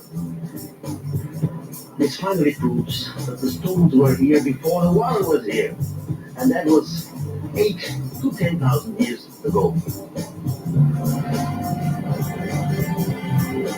Now this is the largest megalith ever moved in ancient Europe. It's man-made, cut. As you can see, the whole piece was over 60 feet, and its weight was 350 tons. If these giant stones were moved and arranged 7,000 years ago, they would be among the oldest creations on the planet. But were they created by human beings? At that time in human history, our ancestors were still hunters, struggling daily for survival. Their tools were primitive, and the wheel had not yet been invented. How were these thousands of stones transported, and what was their purpose? Until today, archaeology has no answer for this mystery. Well, since we have computer technology and since we know how to fly, we might have an answer. Eric von Daniken reveals his theory that, based on aerial reconnaissance, the builders of these alignments had a sophisticated understanding of geometry, triangulation, and Pythagoras theory. But these stones were arranged 4,000 years or more before the Greeks supposedly invented geometry. Eric von Daniken wonders who taught the megalithic builders such knowledge. He believes that extraterrestrials came to Earth and encoded a message in the stones of Karnak. What is this message? We just don't know.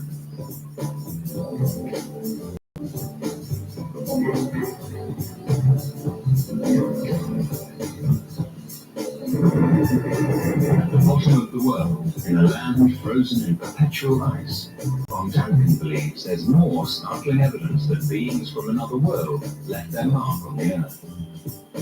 In 1531, Orontius Phineas drew this map of Antarctica, but Antarctica was not discovered by man until about 250 years later, in 1773. How could Orontius Phineas map a continent which didn't officially exist? Antarctica is the one continent on the face of the Earth that is truly lost. It is buried beneath 2 miles of ice, and we have absolutely no idea what lies underneath the ice. The existence of these ancient maps that show us Antarctica deglaciated is, in my view, an invitation to a great deal of research to look to what may lie beneath that ice, possibly the lost continent that is spoken of in all the myths and traditions of mankind, the home perhaps of a great lost civilization. What is even more mysterious than Phineas knowing about a continent that hadn't been discovered is that Phineas appears to know what Antarctica looked like before it was covered with ice, and that was over 100,000 years ago. How could he have known the continent's shape before it was frozen under a mass of ice? The plain fact of the matter is that hundreds of such anomalous maps exist, which show Antarctica in fantastic detail, and sometimes actually as it looks underneath the ice that now covers it. We've only known how the subglacial topography of Antarctica looks since the 1950s, when seismic surveys were taken across the ice cap. These ancient maps show us a deglaciated Antarctica. There's a huge mystery here which scholars are not addressing, and it cannot be ascribed to coincidence. We are left to consider profound questions which force us to re-examine our ancient history. Eric von Daniken believes Orontius Phineas drew his map based on an even older source map created by gods. Only visitors from the sky, von Daniken maintains, had the sophisticated technology necessary to see through the ice to chart the landmass below. We don't know, but this map could be evidence that our planet was once surveyed from the air by beings from another world. This is the temple of Osiris in Abydos, in Central Egypt. One of the most mysterious gifts has come down from heaven to earth. It is the so-called jet pillar. It has been suggested that it could be a symbol of fertility, or maybe a symbol of eternity, but also a symbol of power. What power? Do they maybe mean electricity? Eric believes the jet pillar could have been used as some kind of electrical insulator, similar to the ones at the top of modern pylons. But did the Egyptians have a way to generate electricity in the first place? According to von Daniken, a strange, metal-lined vessel was found not far from central Egypt. From the outside, this exact replica looks like an ordinary clay jar. But when von Daniken pours in a common acidic liquid like vinegar, this strange jar generates electricity like a battery. Now von Daniken searches for the ways that the ancient Egyptians might have used this electricity. In the basement of the Temple of Denver in southern Egypt, his investigation uncovers a possible answer.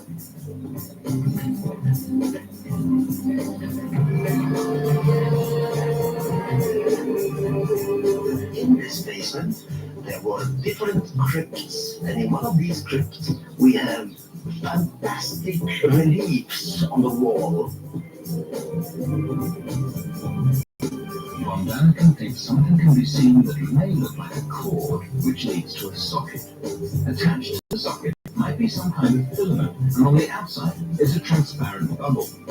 Could this be an image of an ancient Egyptian light bulb? Von Daniken and his colleagues decided to test this hypothesis in the laboratory. We made a model of this electric bulb exactly in the same measurement. Would it work? Would it function?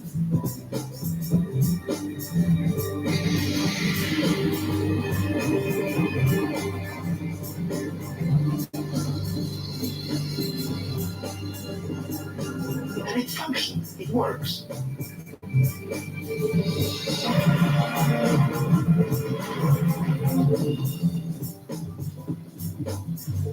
This is Chichen Itza in the Yucatan Peninsula of Mexico.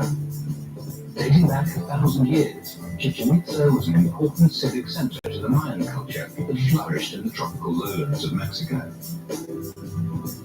The Maya were fascinated by astronomy. Their observatory still stands as a testimony to their yearning for knowledge. But did the Maya have help from someone or something who understood astronomy far better than they did? To examine this question, explore the centerpiece of Chichen Itza, a one-of-a-kind building that tells the story of its own creation like no other structure in the world.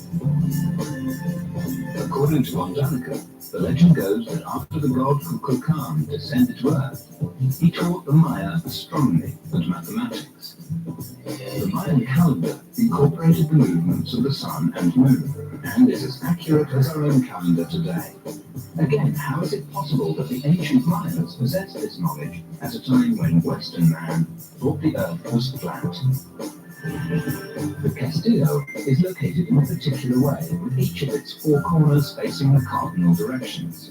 When the sun rises during the spring equinox, the light strikes the steps at an angle.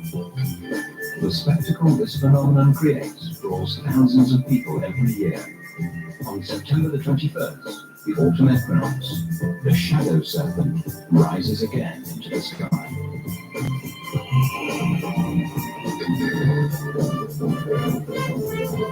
Similar religious legends are found in the South American country of Bolivia. At an altitude of over 3,600 meters, descendants of the Inca pay homage to their Cristero, their patron saint. But over 1,500 years ago at Tiwanaku, their ancestors celebrated the great god Viracocha. Eric von Daniken Dunnigan believes Viracocha brought his people sophisticated knowledge of astronomy, mathematics, and agriculture.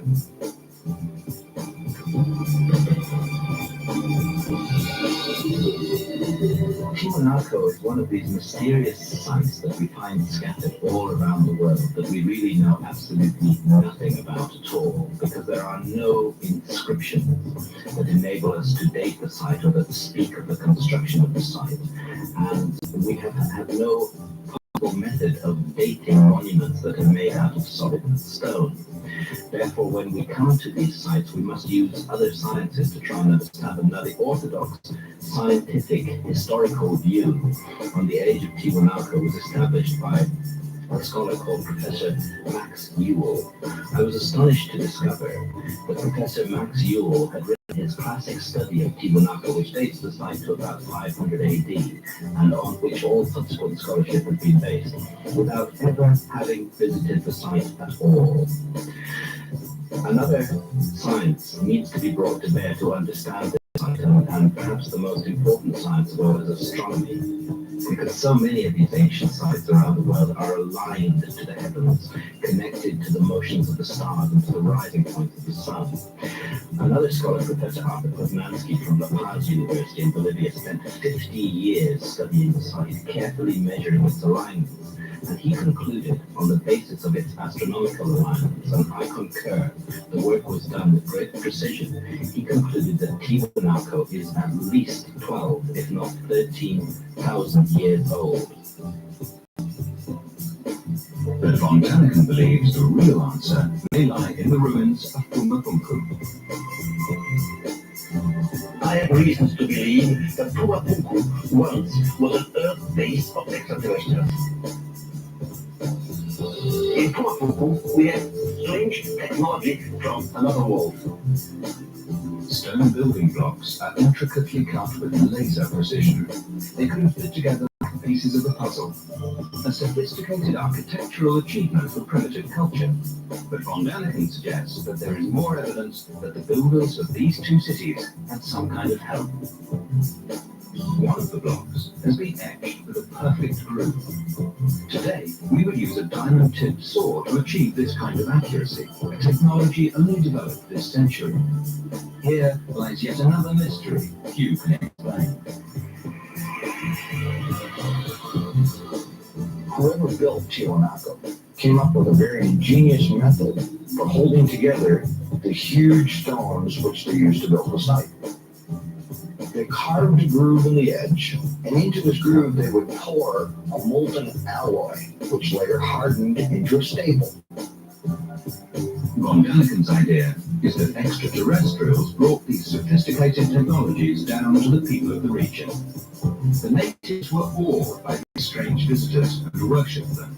Experts say Pumapunku was an ancient temple, but was it a place to worship gods of mythology or true living beings?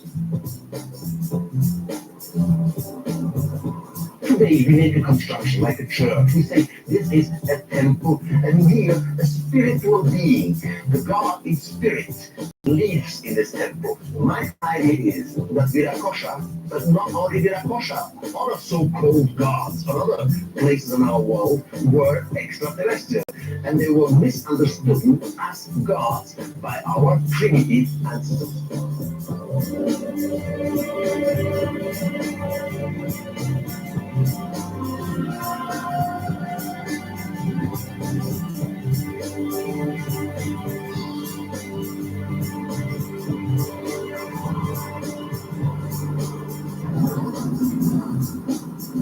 Launched in the 1970s, the Pioneer satellite first explored Jupiter.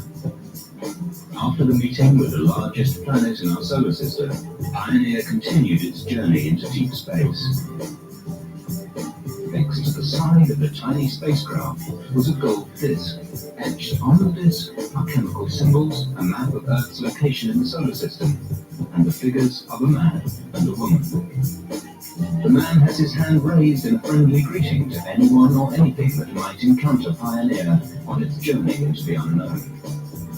And man is still wondering, is anybody out there?